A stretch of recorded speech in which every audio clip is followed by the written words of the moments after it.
ಓಂ ಶಾಂತಿ. ಬದುಕು ಅರ್ಥಪೂರ್ಣ ಆಗ್ಬೇಕಾದ್ರೆ ದೇವತೆಗಳಂತೆ ನಮ್ಮ ಜೀವನ ಶೋಭಿಸಬೇಕಾದರೆ ನಮ್ಮನ್ನು 16 ಕಲೆಗಳಿಂದ ನಾವು ಶೃಂಗಾರ ಮಾಡ್ಕೊಳ್ಬೇಕು. ದೇವತೆಯಾಗುವುದು ಸತ್ ಮೇಲೋ ಈಗ್ಲೋ? 16 ಕಲಾ ಸಂಪೂರ್ಣ ಯಾರ ಮಹಿಮೆ? ಅದು ದೇವತೆಗಳ ಮಹಿಮೆ. ಸತ್ಯಯುಗದಲ್ಲಿ ದೇವಿ ದೇವತೆಗಳು 16 ಕಲಾ ಸಂಪೂರ್ಣರಾಗಿದ್ರು, ಅಹಿಂಸಾ ಪರಮೋಧರ್ಮಿಯಾಗಿದ್ರು, ಸರ್ವಗುಣ ಸಂಪನ್ನಾಗಿದ್ರು. ಅವರು ಯಾರು? ದೇವತೆಗಳು. ಆದ್ರೆ ದೇವತೆಗಳಾಗುವವರು ಯಾರು? ನಾವಲ್ವಾ? ಸಂಗಮ ಯುಗದಲ್ಲಿ ನಾವು 16 ಕಲೆಗಳಿಂದ ನಮ್ಮನ್ನ ಸಂಪನ್ನ ಮಾಡ್ಕೊಳ್ಳಿಕ್ಕೋಸ್ಕರನೇ ಬಾಬಾ ಇಂಥ ಒಂದು ಈಶ್ವರ್ಯ ಶಿಕ್ಷಣವನ್ನ, ಸಹಜ ರಾಜಯೋಗ ಶಿಕ್ಷಣವನ್ನ ನಮ್ಗೆ ನೀಡ್ತಾ ಇದ್ದಾರೆ. ಬಾಬಾ ಕೊಡುವಂತ ಶಿಕ್ಷಣ ಅಥವಾ ಈ ಶಿಕ್ಷಣದಿಂದ ಕಲೆಗಳು ಜಾಗೃತ ಆಗುವಂಥದ್ದು ಎಲ್ಲ ಯಾವುದರಲ್ಲಿ? ಆತ್ಮದಲ್ಲಿ. ಶೃಂಗಾರ ಜಾಗೃತ ಆಗುವಂಥದ್ದಲ್ಲಿ? ಆತ್ಮದಲ್ಲಿ. ಅದು ಶಾಶ್ವತವಾದಂತ ಶೃಂಗಾರ, ಅದು ಶಾಶ್ವತವಾದಂತ ಸಂಸ್ಕಾರ. ನಾಳೆ ನಾವು ಸತ್ಯಯುಗದ ದೇವತಾ ಜೀವನಕ್ಕೆ ಕಾಲಿಡುವಾಗ ಈಗ ತುಂಬಿಕೊಂಡಂತ ಸಂಸ್ಕಾರವನ್ನ ಹೊತ್ತೇ ಏನ್ ಮಾಡ್ತೀವಿ? ಸತ್ಯಯುಗಕ್ಕೆ ಕಾಲಿಡ್ತೀವಲ್ವಾ? ಆದ್ರಿಂದ 16 ಕಲಾ ಸಂಪನ್ನತೆಯ ಒಂದು ಅನುಭವ ವರ್ತಮಾನ ಸಮಯದ ಈ ಸಂಗಮ ಯುಗದಲ್ಲಿ ನಾವು ಮಾಡುವಂತದ್ದು ಅತಿ ಅವಶ್ಯಕ, ಅಷ್ಟೇ ಅರ್ಥಪೂರ್ಣ. 4 ಕಲೆಗಳಾಗಿವೆ. ಇವತ್ತು 5ನೇದು ಪರಿವರ್ತನೆಯಾಗುವ ಮತ್ತು ಪರಿವರ್ಧನೆಯ ಕಲೆ. ಪರಿವರ್ತನೆಯಾಗುವ ಮತ್ತು ಪರಿವರ್ಧನೆಯ ಕಲೆ. ಪರಿವರ್ಧನೆ ಅಂದ್ರೆ ಡೆವಲಪ್ಮೆಂಟ್, ಉನ್ನತಿ, ಪ್ರಗತಿ. ಪರಿವರ್ತನೆಯಾದ್ರೇನೆ ಮುಂದಿನ ಪ್ರಗತಿ. ಪರಿವರ್ತನೆಯಲ್ಲೇ ಪ್ರಗತಿ ತುಂಬಿರ್ತದೆ. ಈಗ ಸಾಮಾನ್ಯವಾಗಿ ಬಾಬಾ ನಾವು ಮಕ್ಕಳಿಗೆ ಕೊಡುವಂತ ಶಿಕ್ಷಣ ಸಂಬಂಧಪಟ್ಟಿರುವುದೇ ಯಾಕೋಸ್ಕರ? ಪರಿವರ್ತನೆಗೋಸ್ಕರ. ಏನ್ ಪರಿವರ್ತನೆ ಮಾಡ್ಕೊಳ್ತೀವಿ? ಸಂಸ್ಕಾರ ಪರಿವರ್ತನೆ. ಯಾವುದರಿಂದ ಯಾವುದಕ್ಕೆ? ಕಲಿಯುಗದ ಆಸುರಿಯ ಸಂಸ್ಕಾರವನ್ನ ದೈವಿ ಸಂಸ್ಕಾರವನ್ನಾಗಿ ಪರಿವರ್ತನೆ ಮಾಡಬೇಕಾದ್ರೆ ವಾಯ ಈಶ್ವರ್ಯ ಸಂಸ್ಕಾರ. ವಾಯ ಅಂದ್ರೇನು? ಮೂಲಕ. ಶೂದ್ರರಿಂದ ಸೀದಾ ದೇವತೆ ಆಗಂಗಿಲ್ಲ. ನಡುವೆ ಯಾವ ಬ್ರಿಡ್ಜ್ ದಾಟ್ಕೊಂಡು ಹೋಗ್ಬೇಕು? ಈಶ್ವರ್ಯ ಸಂಸ್ಕಾರವನ್ನ ದಾಟ್ಕೊಂಡೇ ಎಲ್ಲಿಗೆ ಹೋಗುದು? ದೈವಿ ಸಂಸ್ಕಾರಕ್ಕೆ ಹೋಗ್ಬೇಕಲ್ವಾ? ಈಗ ನೋಡ್ರಿ, ಮಣ್ಣನ್ನ ಪರಿವರ್ತನೆ ಮಾಡಿ ಕುಂಬಾರ ಏನ್ ಮಾಡ್ತಾನೆ? ಮಡಿಕೆ ತಯಾರು ಮಾಡ್ತಾನೆ. ಆದ್ರೆ ಕುಂಬಾರ ಮಡಿಕೆಯನ್ನ ತಯಾರು ಮಾಡಬೇಕಾದ್ರೂ ಎಷ್ಟು ತನ್ನ ಕಲಾತ್ಮಕ ಕೈಗಳಿಂದ ಅದಕ್ಕೆ ಆಕಾರ ಕೊಟ್ಟು ಬಣ್ಣ ಬಡ್ದಾಗ ಆ ಮಣ್ಣಿಗೆ ಮೊದಲನೇ ಬೆಲೆ ಎಷ್ಟು? ಮಡಿಕೆ ಆದಾಗ ಅದಕ್ಕೆ ಬೆಲೆ ಎಷ್ಟು? ಅದು ಪರಿವರ್ತನೆ ಆದಾಗ ಅದಕ್ಕೆ ಬೆಲೆ ನೋಡ್ರಿ. ಅದೇ ಮಣ್ಣನ್ನ ಇಟ್ಟಂಗಿ ಬಟ್ಟೆಯಲ್ಲಿ ಬೇಯಿಸಿ ಒಂದು ಇಟ್ಟಂಗಿ ತಯಾರಾದ್ರೆ ಒಂದು ಇಟ್ಟಂಗಿಗೆ ಎಷ್ಟು ಬೆಲೆ? ಇಟ್ಟಿಗೆಗೆ, ಬ್ರಿಕ್ಸಿಗೆ, ಒಂದ್ ಬ್ರಿಕ್ಕಿಗೆ ಎಷ್ಟು ಬೆಲೆ? 1-1.5 ರೂಪಾಯಿ ಇದೆ. ಆದ್ರೆ ಅದೇ ಮಣ್ಣಿನ ಮುದ್ದೆಗೆ ಅಲ್ವಾ? ಹೇಗೆ ಅದರದ್ದು ಪರಿವರ್ತನೆಯಲ್ಲಿ ರೂಪ ಪರಿವರ್ತನೆ ಆಯ್ತು, ಬಣ್ಣ ಪರಿವರ್ತನೆ ಆಯ್ತು, ಕ್ವಾಲಿಟಿ ಪರಿವರ್ತನೆ ಆಯ್ತು, ಅಥವಾ ಅದರದ್ದು ಶಕ್ತಿ ಪರಿವರ್ತನೆ ಆಯ್ತು, ಉಪಯೋಗ ಪರಿವರ್ತನೆ ಆಯ್ತು, ಬೆಲೆ ಪರಿವರ್ತನೆ ಆಯ್ತು. ಅದು ಮಣ್ಣೆ, ಇದು ಮಣ್ಣೆ. ಅದ್ರ ಪರಿವರ್ತನೆ ಆದ ಕೂಡಲೇ ಅದರದ್ದು ವ್ಯಾಲ್ಯೂ ನೋಡ್ರಿ, ಅದರ ಉಪಯೋಗ ನೋಡ್ರಿ. ಅದೇ ರೀತಿ ಈಗ ಕಲ್ಲನ್ನ ಶಿಲ್ಪಿ ಏನ್ ಮಾಡ್ತಾನೆ? ಮೂರ್ತಿಯನ್ನಾಗಿ ಕೆತ್ತುತ್ತಾನೆ. ಕಲ್ಲು ಅದನ್ನ ನಾವು ಎಲ್ಲರೂ ಕಾಲಲ್ಲಿ ತುಳ್ಕೊಂಡು ಹೋಗಿರ್ತೀವಿ. ಆದ್ರೆ ಇದು ಮೂರ್ತಿ ಆದಾಗ ಅದಕ್ಕೆ ಪೂಜೆ ಎಷ್ಟು, ಅದಕ್ಕೆ ಗೌರವ ಎಷ್ಟು, ಗುಡಿ ಎಷ್ಟು, ಖರ್ಚು ಮಾಡ್ತಾರೆ ಎಷ್ಟು, ಅದರದ್ದು ವ್ಯಾಲ್ಯೂ ನೋಡ್ರಿ. ಎಷ್ಟು ಪಟ್ಟು ಅದರದ್ದು ಬೆಲೆ ಜಾಸ್ತಿ ಆಗ್ತದೆ. ಹೊನ್ನನ್ನ ಏನ್ ಮಾಡ್ತೀವಿ? ಆಭರಣ ಮಾಡ್ತೀವಿ. ಅರೆ ಹೊನ್ನಿನಿಗೂ ಅಷ್ಟೇ ಬೆಲೆ ಇರ್ತದೆ. ಅದಕ್ಕೆ ಆಭರಣಕ್ಕೆ ಬೆಲೆ ಮತ್ತೆ ಹೊನ್ನಿನ ಬೆಲೆ ಹೆಚ್ಚು ಕಡಿಮೆ ಜಾಸ್ತಿ ಇರಂಗಿಲ್ಲ. ಇದ್ರ ಜೊತೆ ಹೋಲಿಸಿದ್ರೆ ಅದು ಮಾತ್ರ ಅಜಗಜಾಂತರ ವ್ಯತ್ಯಾಸ ಇದೆ. ಆದ್ರೂ ಅದರದ್ದು ಒಂದು ಸುಂದರತೆ ಆಕರ್ಷಣೆ ಬರುದು ಯಾವಾಗ? ಹೊನ್ನು ಆಭರಣವಾದಾಗ. ಈಗ ಇವೆಲ್ಲವನ್ನ ಪರಿವರ್ತನೆ ಮಾಡ್ಲಿಕ್ಕೂ ಸಹ ಒಬ್ಬ ಇರ್ತಾನೆ.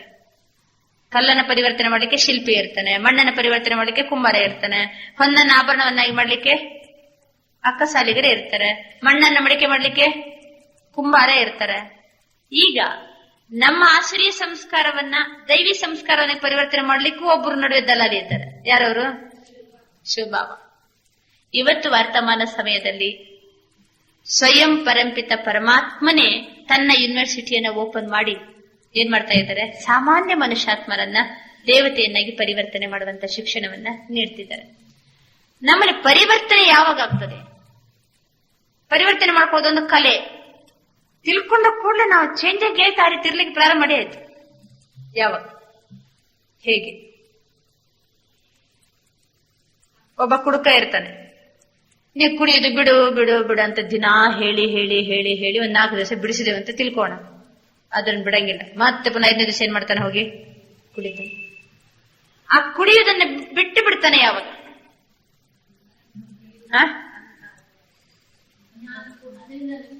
ಹೇಳಿ ಮಾಡಿ ಹೊಡೆದು ಬಡ್ದು ಬಿಡಿಸ್ಲಿಕ್ಕೆ ಬರಂಗಿಲ್ಲ.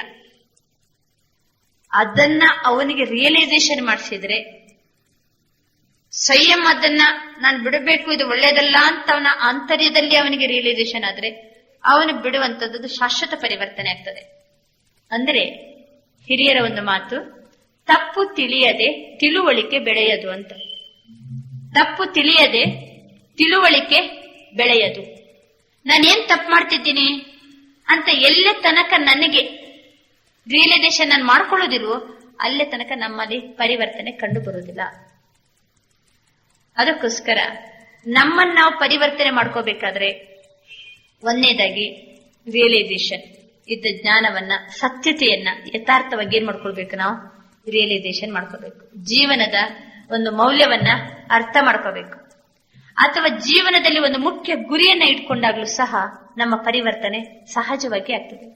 ನಾನು ಆ ರೀತಿ ಆಗ್ಬೇಕು, ಆ ರೀತಿ ಆಗ್ಬೇಕು, ಆ ರೀತಿ ಆಗ್ಬೇಕಂತ ಬಾಬಾ ನಮ್ಗೊಂದು ಏಮ್ ಆಬ್ಜೆಕ್ಟ್ ಕೊಟ್ಬಿಟ್ರಲ್ವಾ? ಏಮ್ ಆಬ್ಜೆಕ್ಟ್ ನೋಡಿದ ಕೂಡಲೇ ನಾನು ಈ ರೀತಿ ಮಾತನಾಡಿದ್ರೆ ನಾನು ನಾಳೆ ಆ ರೀತಿ ಆಗ್ಲಿಕ್ಕೆ ಸಾಧ್ಯ ಇದೆಯಾ? ಕೂಡಲೇ ನಮ್ಗೆ ಎಚ್ಚರಿಕೆ ಕೊಡ್ತದಲ್ಲ ಬಾಬಾ ಅಂತಾರೆ, ಏಮ್ ಆಬ್ಜೆಕ್ಟ್ ಸಾಮಾನ್ಯ ಕಡ ಹೇ ಅಂತ. ಯಾವಾಗ್ಲೂ ಯಾವ ಚಿತ್ರ ತೋರಿಸಿರ್ತಾರೆ? ಲಕ್ಷ್ಮೀನಾರಾಯಣರ ಚಿತ್ರ ನೋಡ್ರಿ. ಬಾಬಾ ಮಹಾವಾಕ್ಯ ನುಡಿಸಬೇಕಾದ್ರೂ ಸಹಿತ ಬಲಬದಿಯಲ್ಲಿ ಮೇಲೆ ಲಕ್ಷ್ಮಣ ಚಿತ್ರ ಹಾಕ್ತಿದ್ರು, ಮಧುವನ್ನಲ್ಲಾದ್ರೂ ಸಹ. ಏಮ್ ಆಬ್ಜೆಕ್ಟ್ ಸಾಮಾನ್ಯ ಕಡ ಹೇ ಅಂತ ಬಾಬಾ ಹೀಗೆ ಕೈ ಮಾಡಿ ತೋರಿಸಿರ್ಬೇಕಲ್ವಾ? ಬಾಬ್ತಾದ ಇದ್ದಾಗ, ಬ್ರಹ್ಮಬಾಬಾ ಇದ್ದಾಗ ಆ ವಾಣಿ ನುಡಿಸುವಾಗ ಬಾಬಾ ಹಿಂಗೆ ತೋರಿಸ್ತಾರಂತೆಲ್ಲ ಅನಿಸ್ತದೆ ನಮ್ಗೆ. ವಾಣಿಯ ಸ್ಟೈಲೇ ಹಂಗೆ ಇರ್ತದೆ. ಮುಖ್ಯ ಗುರಿ ನಮ್ಮ ಎದುರು ಇದೆ ಅಂತಂದ್ರೆ ನಮ್ಮ ಪರಿವರ್ತನೆ ಸುಲಭ ಆಗ್ತದೆ. ಈಗ ಉದಾಹರಣೆಗೆ, ನಾನ್ ನಾಳೆ ನಾರಾಯಣ ಆಗುವನು, ಅಕಸ್ಮಾತ್ ಯಾರ ಜೊತೆಗಾರ ಬರೇ ಉಲ್ಟಾ ಸುಲ್ಟಾ ಜಗಳಾಡಿದೆ, ಅಪಶಬ್ದದಲ್ಲಿ ಮಾತನಾಡಿದೆ ಅಂತ ತಿಳ್ಕೊಂಡು ನಿಮ್ಮನ್ನ ನೀವೇ ಒಂದ್ ಗಳಿಗೆ ನೋಡ್ರಿ, ನಾರಾಯಣ ಈ ರೀತಿ ಮಾತಾಡ್ತಾನ? ಲಕ್ಷ್ಮಿಯ ಬಾಯಲ್ಲಿ ಒಂದೊಂದು ಮಾತುಗಳು ಹೇಗಿರ್ಬೋದು ಅಂತ ನಮ್ಮ ಏಮ್ ಆಬ್ಜೆಕ್ಟ್ ನಮ್ಗೆ ಎದುರಲ್ಲಿ ಇದ್ದ ಕೂಡಲೇ ನಮ್ಗೇನಾಗ್ತದೆ? ಅಂತರದಲ್ಲಿ ನಮ್ಮನ್ನ ತಿದ್ಕೊಳ್ಳಿಕ್ಕದು ನಮಗೆ ಎಚ್ಚರಿಕೆಯನ್ನ ಕೊಡ್ತದೆ. ನ್ಯಾಚುರಲ್ ಆಗಿ ಎಚ್ಚರಿಕೆ ಕೊಡ್ತದೆ.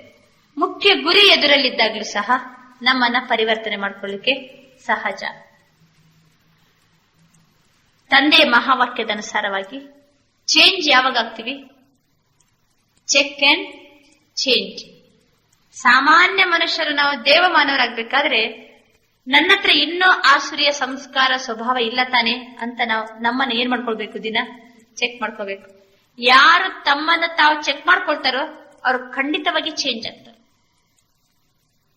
ತಮ್ಮನ್ನ ತಾವು ಚೆಕ್ ಮಾಡ್ಕೊಳ್ಳುವಂತ ಗುಣ ಯಾರಿಗಿದೇನೋ, ನಾನು ಇಂಥ ತಪ್ಪು ಮಾಡ್ತಿದ್ದೀನಿ ಅಂತ ಯಾರಿಗೆ ಗೊತ್ತಿದೇನೋ ಅವ್ರು ಇವತ್ತಲ್ಲ ನಾಳೆ ಏನಾಗ್ತಾರೆ? ಚೇಂಜ್ ಆಗ್ತಾರೆ. ಸ್ವಲ್ಪ ಸಮಯ ತಗೋಬಹುದು ಅಷ್ಟೇ. ಅದಕ್ಕೋಸ್ಕರ ಈ ರೂಪದಲ್ಲಿ ನಮ್ಮಲ್ಲಿ ದಿನೇ ದಿನೇ ಪರಿವರ್ತನೆ ಕಂಡು ಬಂದಾಗ, ಎಲ್ಲ ದೇವತಾ ಜೀವನದ ಗುಣಲಕ್ಷಣಗಳು ನಮ್ಮಲ್ಲಿ ಕಂಡು ಬಂದಾಗ ದಿನೇ ದಿನೇ ನಮ್ಮ ಪರಿವರ್ತನೆ ಅಲ್ವಾ ಉನ್ನತಿ, ಪ್ರಗತಿ ಸಹಜವಾಗಿ. ನೀವು ಪ್ರಗತಿ ಬಗ್ಗೆ ಚಿಂತೆ ಮಾಡೋದೇ ಬೇಡ, ಪರಿವರ್ತನೆ ಬಗ್ಗೆ ಚಿಂತನೆ ಇರಲಿ. ನಾನು ಪರಿವರ್ತನೆ ಆಗ್ಬೇಕು, ಹೇಗಿದ್ದವನು ನಾನು ಏನಾಗ್ಬೇಕಾಗಿದೆ, ನನ್ನ ಮುಖ್ಯ ಗುರಿಯ ಲಕ್ಷಣಗಳು ಯಾವುದು, ಇದು ಸ್ಪಷ್ಟವಾಗಿ ಚಿತ್ರ ಕಣ್ಣೆದುರಿಗಿದ್ರೆ ಕನ್ನಡಿಯೇ ನಮ್ಮ ಎದುರಿದ್ದಂಗಿರ್ಬೇಕು. ಕನ್ನಡಿಯಲ್ಲಿ ಇವತ್ತೆಲ್ಲರೂ ಕನ್ನಡಿ ನೋಡ್ಕೊಂಡ್ ಬಂದಿದ್ದೀರಾ? ನಾವು ಕನ್ನಡಿ ನೋಡಿಲ್ಲಲ್ಲ. ಕನ್ನಡಿ ಯಾಕೆ ನೋಡ್ಬೇಕು? ಅಲ್ಲ, ನಿಮ್ಗೆ ಏನ್ ಶೃಂಗಾರ ಮಾಡಿದಿರಪ್ಪ ನೀವು? ನಿಮ್ಗೇನ್ ಸೀರೆ ಉಡ್ಲಿಕ್ಕೆ ಕನ್ನಡಿ ಬೇಕಾ? ಕುಂಕುಮ ಇಡ್ಲಿಕ್ಕೆ ಕನ್ನಡಿ ಬೇಕಾ? ಎಷ್ಟು ವರ್ಷ ಇಟ್ಟಿಟ್ಟು ಪ್ರಾಕ್ಟೀಸ್ ಆದ್ರೆ ಕೈಯನ್ನು ಇಲ್ಲಿಗೆ ಹೋಗಂಗಿಲ್ಲ, ತಪ್ಪಿ ಹೋಗ್ತದ? ನ್ಯಾಚುರಲ್ ಆಗಿ ಇಲ್ಲಿ ಹೋಗ್ತದೆ. ದಿನ ಹೆಂಗ್ ಬಾಚಿ ಬಾಚಿ ಬಾಚಿ ಪ್ರಾಕ್ಟೀಸ್ ಆಗಿರ್ತಪ್ಪ. ಮತ್ತೆ ಪುನಃ ಕನ್ನಡಿ ಅಂತಕ್ಕೆ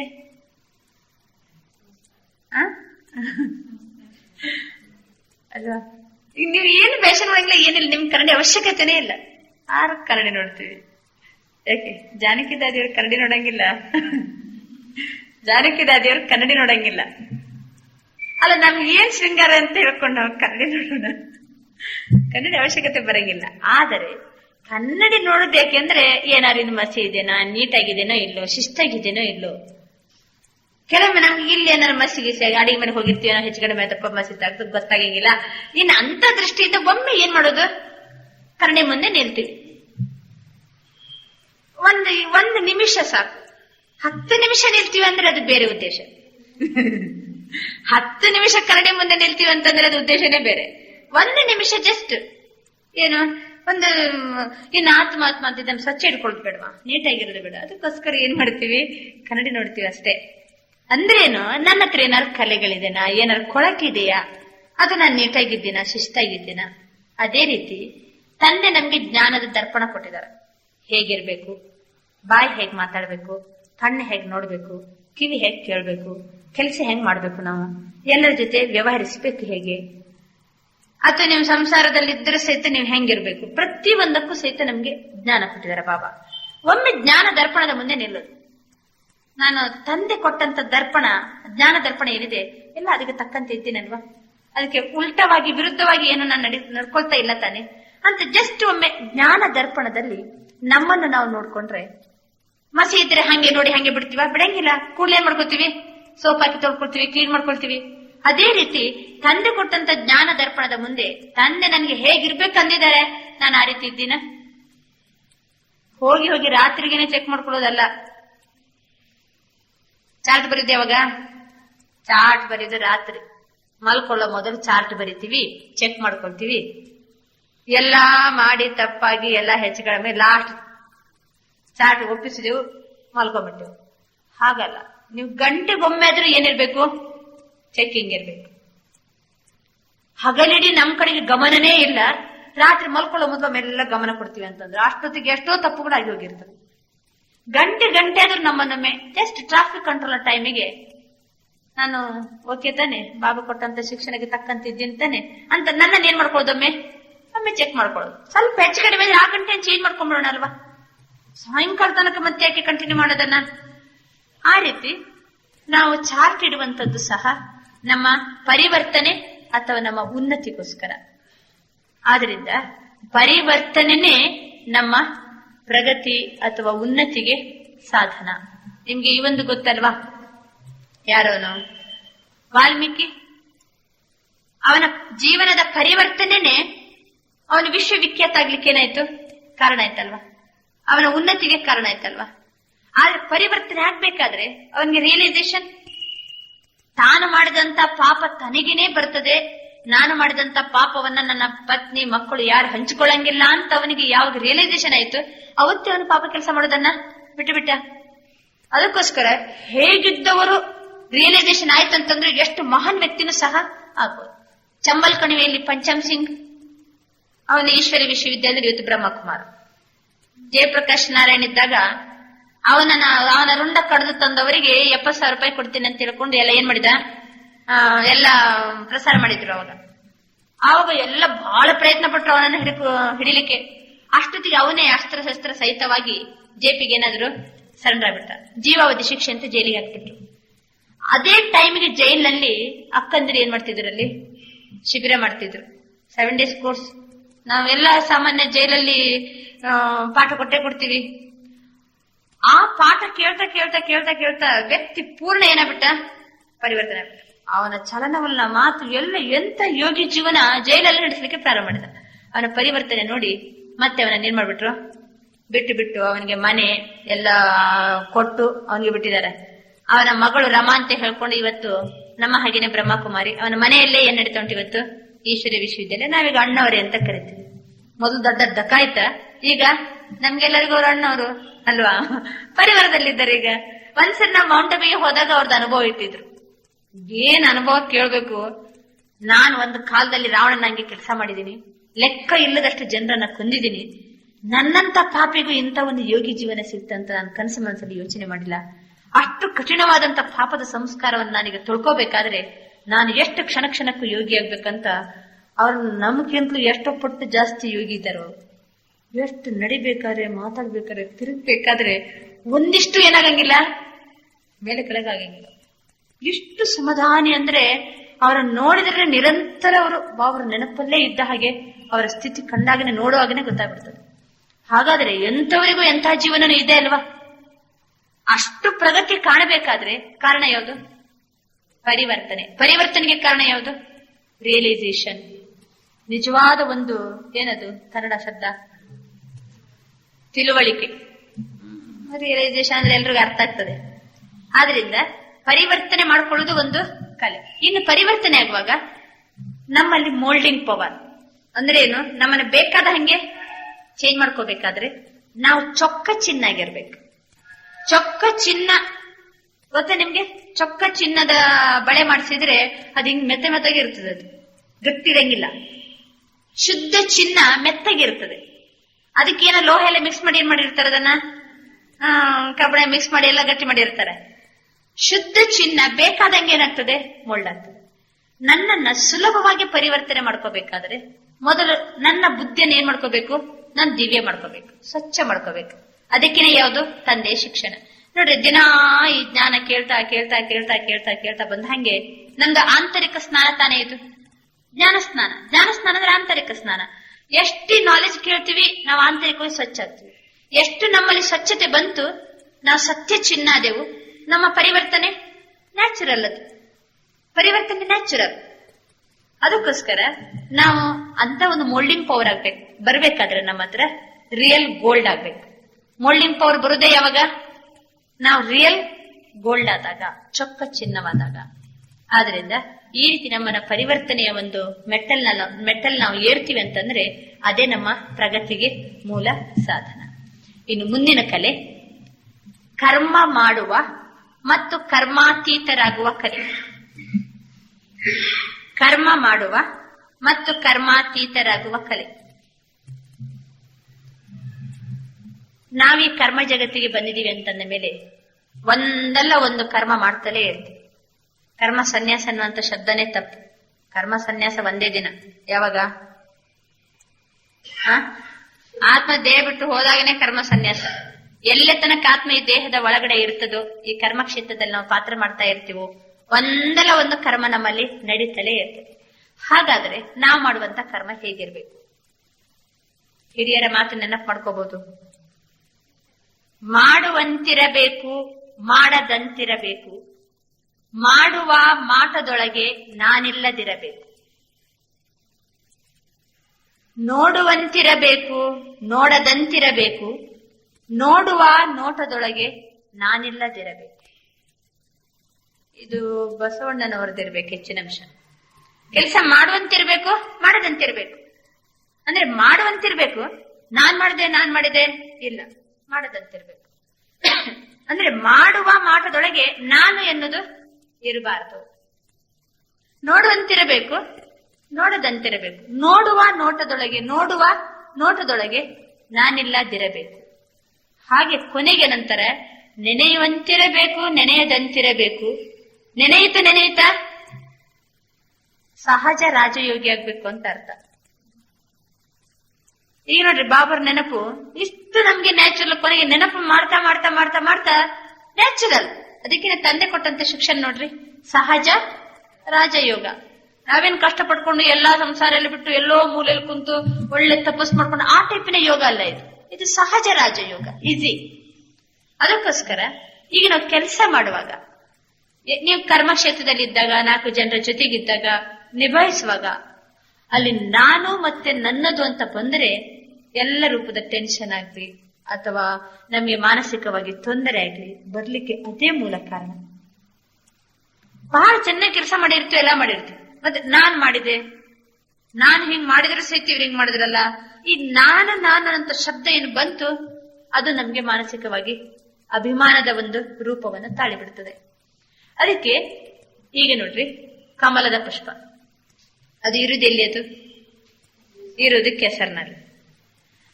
ಅಷ್ಟು ಸುಂದರ ಕೆಸರಿನಲ್ಲಿ ಎಂತ ಬೆಳೆಯುದು ಅಂತ ಹೇಳ್ಕೊಂಡು ನೀವು ಗಿಡವನ್ನು ಕಿತ್ತು ತಂದು ಮನೆ ಮುಂದೆ ನೀರು ಗೊಬ್ಬರ ಹಾಕಿ ಬೆಳೆಸ್ರಿ, ಅದು ಬೆಳೆಯಂಗಿಲ್ಲ. ಅದು ಇರ್ಬೇಕು ಕೆಸರಲ್ಲೇ, ಬೆಳಿಬೇಕು ಕೆಸರಲ್ಲೇ, ಶೋಭಿಸ್ಬೇಕು ಕೆಸರಿನ ನಡುವೆನೆ.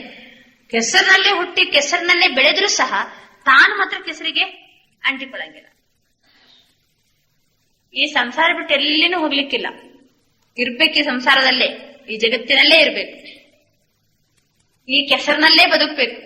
ಯಾಕಂದ್ರೆ ಹುಟ್ಟಿದ್ವಿ ಕೆಸರಿನಲ್ಲೇ, ನಾವು ಕಲಿಯುಗದ ಕೆಸರಿನಲ್ಲಿ ಇಲ್ಲೇ ಇರ್ಲೇಬೇಕು, ನಾವು ಬದುಕ್ಲೇಬೇಕು. ಬದುಕ್ಬೇಕಂತಂದ್ರೆ ಅದರಲ್ಲೇ ಮುಳುಗಿರ್ಬೇಕಂತ ಇರ್ತಾನ. ಜಸ್ಟ್ ಕೆಸರಿಗೆ ಅಂಟ್ಕೋಬೇಡ. ನಿಮ್ಗೊಂದು ಉದಾಹರಣೆ ಕೊಡ್ಬೇಕಾದ್ರೆ, ಬ್ಯಾಂಕಿನಲ್ಲಿ ಕ್ಯಾಶಿಯರ್ ಇರ್ತಾರೆ. ಅವನು ಬೆಳಿಗ್ಗೆ 10-11 ಗಂಟೆಗೆ ಒಂದು ಕೋಣೆ ಹಾಕಿರ್ತಾರ, ಅವನಿಗೆ ಕಬ್ಬಣದ ಕೋಟೆ.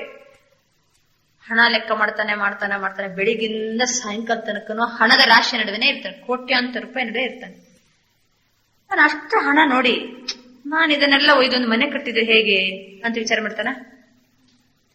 ಏನಾರು ವಿಚಾರ ಬಂತ ಅವನನ್ನ ಏನ್ ಮಾಡ್ಬಿಡ್ತಾರೆ, ನೋಡಿದ್ರೆ ಇರೋದು ಹಣದ ರಾಶಿಯ ನಡುವೆನೆ, ಆದ್ರೆ ಒಂದು ನಯ ಪೈಸೆನೂ ಸಹಿತ ಅವನಿಗೆ ನನ್ನದಂತ ಭಾವನೆ ಇಲ್ಲ. ಇರೋದು ಕೆಲಸ ಎಲ್ಲಿ? ಹಣದ ನಡುವೆನೆ. ಅವನಿಗೆ ಗೊತ್ತು, ಈ ಕೆಲಸ ನಾನು ಕರೆಕ್ಟ್ ಮಾಡಿದ್ರೆ ನನಗೆ ಪಗಾರ ಯಾರು ಕೊಡ್ತಾರೆ? ಮ್ಯಾನೇಜರ್ ಕೊಡ್ತಾರೆ. ಈಗ ನೋಡಿ, ಮನೆ, ನಿಮ್ಮ ಸಂಬಂಧ, ಮಕ್ಕಳು, ನಿಮ್ ಕರ್ಮ ಜಗತ್ತದು, ಅಥವಾ ನಿಮ್ದು ಆಫೀಸು, ಅದು ಕರ್ಮ ಜಗತ್ತು. ಕೆಲಸ ಮಾಡ್ಬೇಕು, ಬೆಳಗಿಂದ ಸಾಯಂಕಾಲ ತನಕ ಅದನ್ನ ಮಾಡ್ಲೇಬೇಕು, ದುಡಿಲೇಬೇಕು, ಕೆಲಸ ಮಾಡ್ಲೇಬೇಕು. ಆದ್ರೆ ಅದ್ಯಾವುದು ನನ್ನದಲ್ಲ.